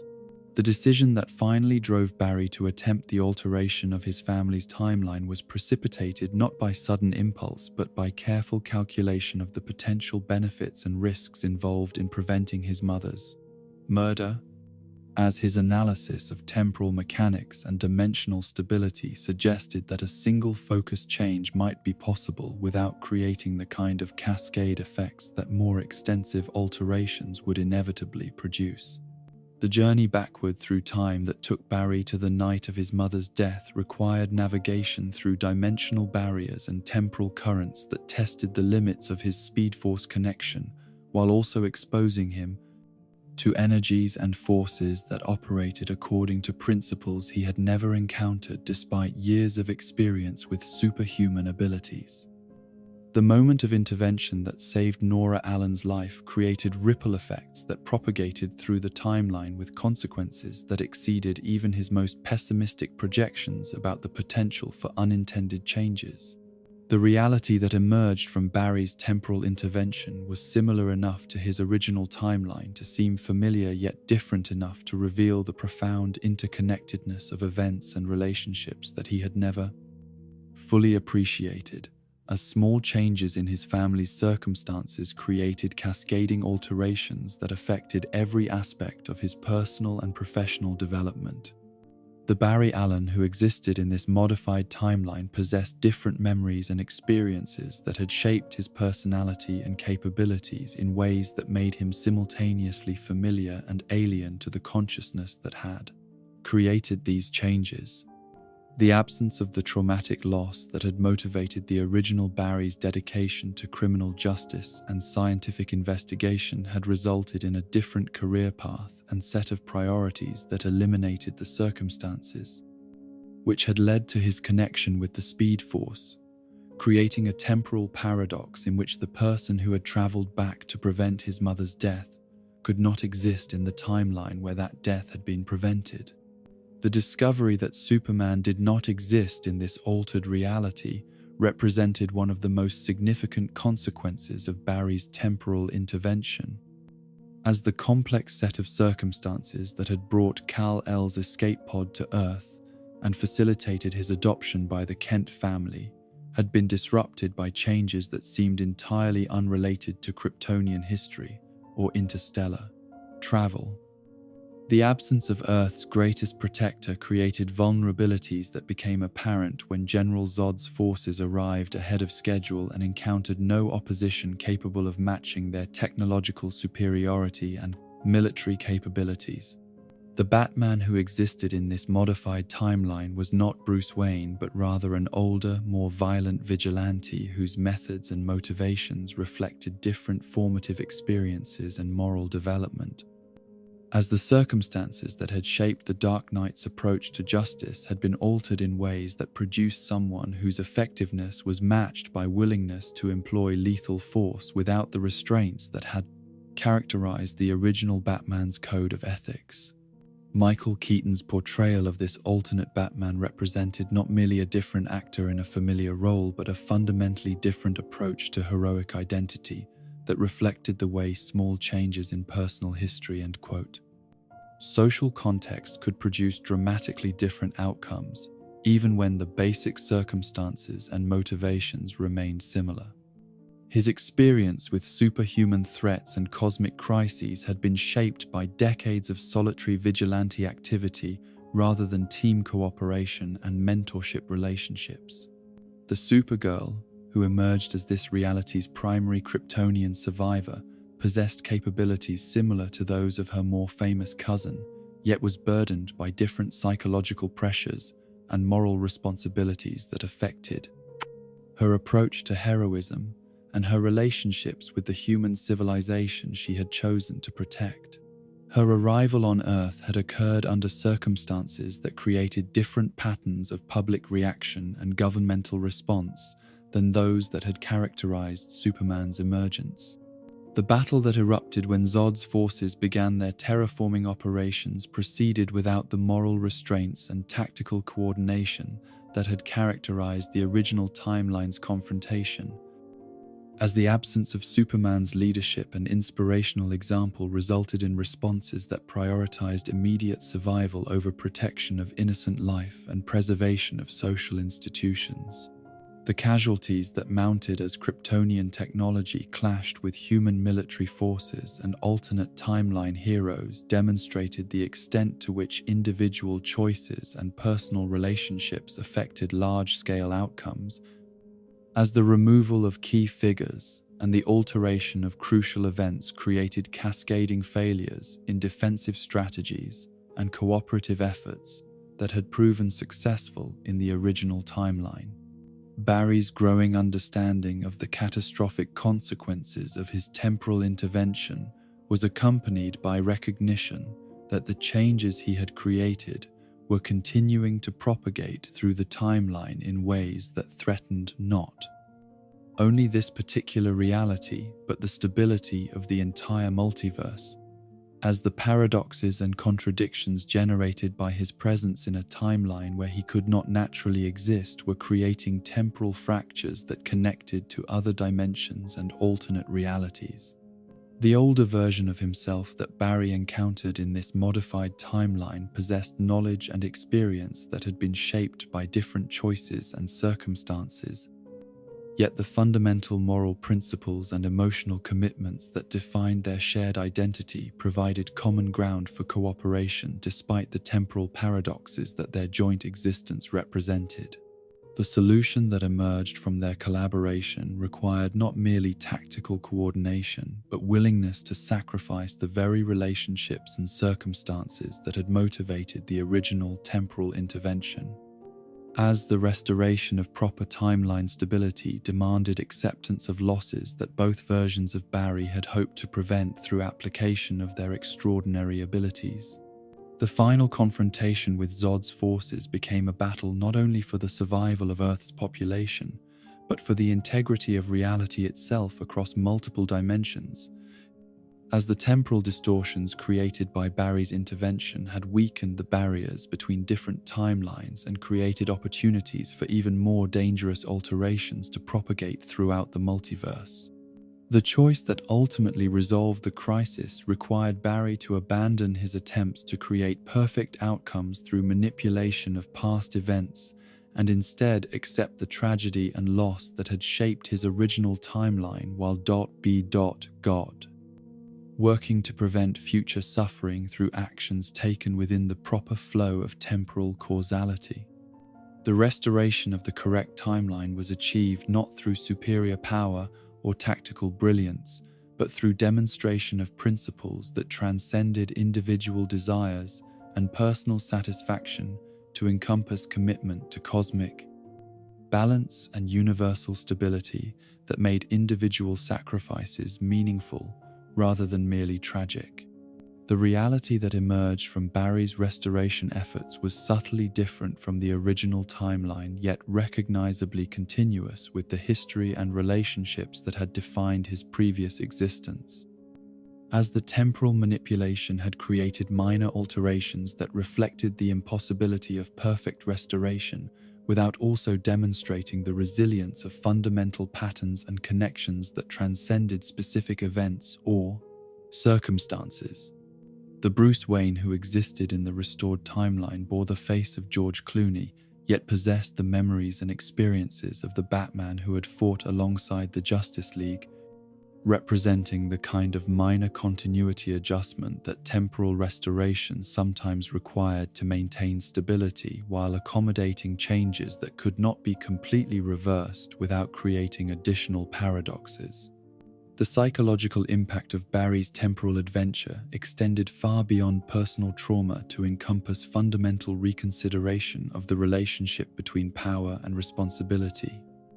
individual desire and collective welfare, the acceptance of tragedy and the pursuit of justice that would influence every subsequent decision he made about the employment of his extraordinary capabilities.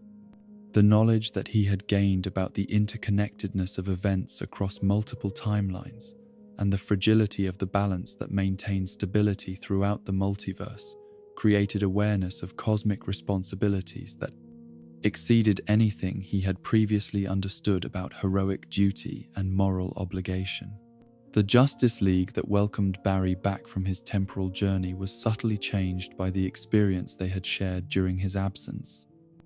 As their understanding of his struggles and sacrifices deepened their appreciation for the psychological burdens that accompanied extraordinary abilities, while also strengthening the bonds of trust and mutual support that made their cooperation possible.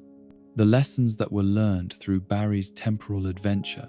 provided preparation for even greater challenges that were approaching as cosmic forces prepared to test whether the heroic principles and cooperative relationships that had protected Earth could survive contact with threats that operated according to entirely different assumptions about the nature of existence and the proper relationship between individual consciousness and universal order. The multiverse that contained infinite versions of every possible reality had been strengthened rather than weakened by the temporal crisis. As Barry's ultimate choice to accept tragedy rather than manipulate causality demonstrated principles that resonated across dimensional boundaries to influence the development of heroism and moral understanding throughout countless piety, alternate timelines and parallel universes. The age of heroes that had begun with Superman's emergence and evolved through the formation of the Justice League was entering its most mature phase. As the champions who had protected their world from various threats discovered that their greatest achievement lay not in the victories they had won, but in the wisdom they had gained about the price of heroism and the meaning of sacrifice. For purposes that transcended individual survival or personal satisfaction, the networks of alliance and mutual support that connected heroes across different dimensions and realities had been tested by temporal crisis and proven resilient enough to survive even the most fundamental alterations to the structure of causality itself, creating foundations for cooperation that would prove essential when future challenges required responses that exceeded the capabilities of any single timeline or dimensional framework. The cosmic forces that governed the relationship between order and chaos throughout the multiverse had recognized in Earth's heroes qualities that suggested the possibility for consciousness to evolve beyond the limitations that had constrained previous civilizations, creating opportunities for growth and development that would influence the future of heroism, not merely on a single world, but throughout the entire structure of reality itself. The universe that had been protected by individual champions working alone or in small groups was preparing for an era when heroic cooperation would need to expand beyond planetary boundaries to encompass entire galaxies and dimensional biddy 4-4 frameworks, as the success of Earth's defenders attracted attention from cosmic entities whose power and wisdom exceeded anything that mortal consciousness had previously encountered.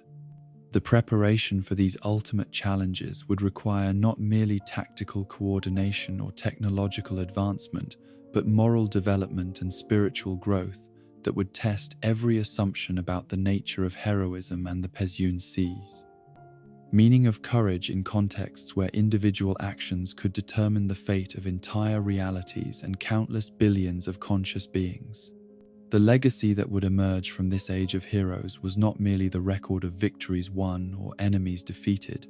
but the demonstration that consciousness guided by principles of justice, compassion, and self-sacrifice could overcome any obstacle and triumph over any form of corruption or destruction when united by shared purpose and mutual commitment to values that transcended the limitations of species, dimension, or temporal existence. The eternal vigil that had begun with a single hero's decision to use his extraordinary gifts in service of others was evolving into a cosmic responsibility that encompassed the protection not only of innocent life, but of the very possibility that consciousness could continue to grow and develop toward forms of wisdom and capability that would justify the universe's investment in the experiment of self-aware existence itself. And so concludes our journey through the intricate chronology of the DC Extended Universe, a tapestry woven from threads of hope and despair, sacrifice and triumph, love and loss that spans from the primordial conflicts of gods and titans to the temporal complexities of multiversal heroism. In these chronicles of extraordinary beings walking among ordinary mortals, we have witnessed the eternal struggle between those who would preserve and those who would destroy, those who would unite and those who would divide, those who choose service over dominion and compassion over conquest. The heroes whose stories we have traced from the last son of Krypton, whose arrival heralded a new age of possibility, to the speedster whose journey through time revealed the precious fragility of reality itself, demonstrate that true strength emerges not from the magnitude of one's powers, but from the wisdom to employ them in service of principles that transcend individual desire. Their victories were achieved not through superior force alone, but through the courage to sacrifice personal happiness for collective welfare, to choose unity over isolation, to embrace hope even when despair seemed the only rational response to overwhelming darkness. The villains who challenged them, from brilliant minds corrupted by jealousy to cosmic entities driven by philosophies of absolute control, served as dark mirrors that revealed the crucial choices that separate heroism from its corruption. In their failures, we find warnings about the seductive appeal of power without responsibility, knowledge without wisdom, strength without compassion. Their defeats were accomplished not through their destruction, but through demonstration of values they could not understand or counter. Rest now, guardian of infinite possibilities, knowing that across all dimensions and through all time, the watch continues, the light endures, and hope eternal stands vigilant against whatever darkness may come.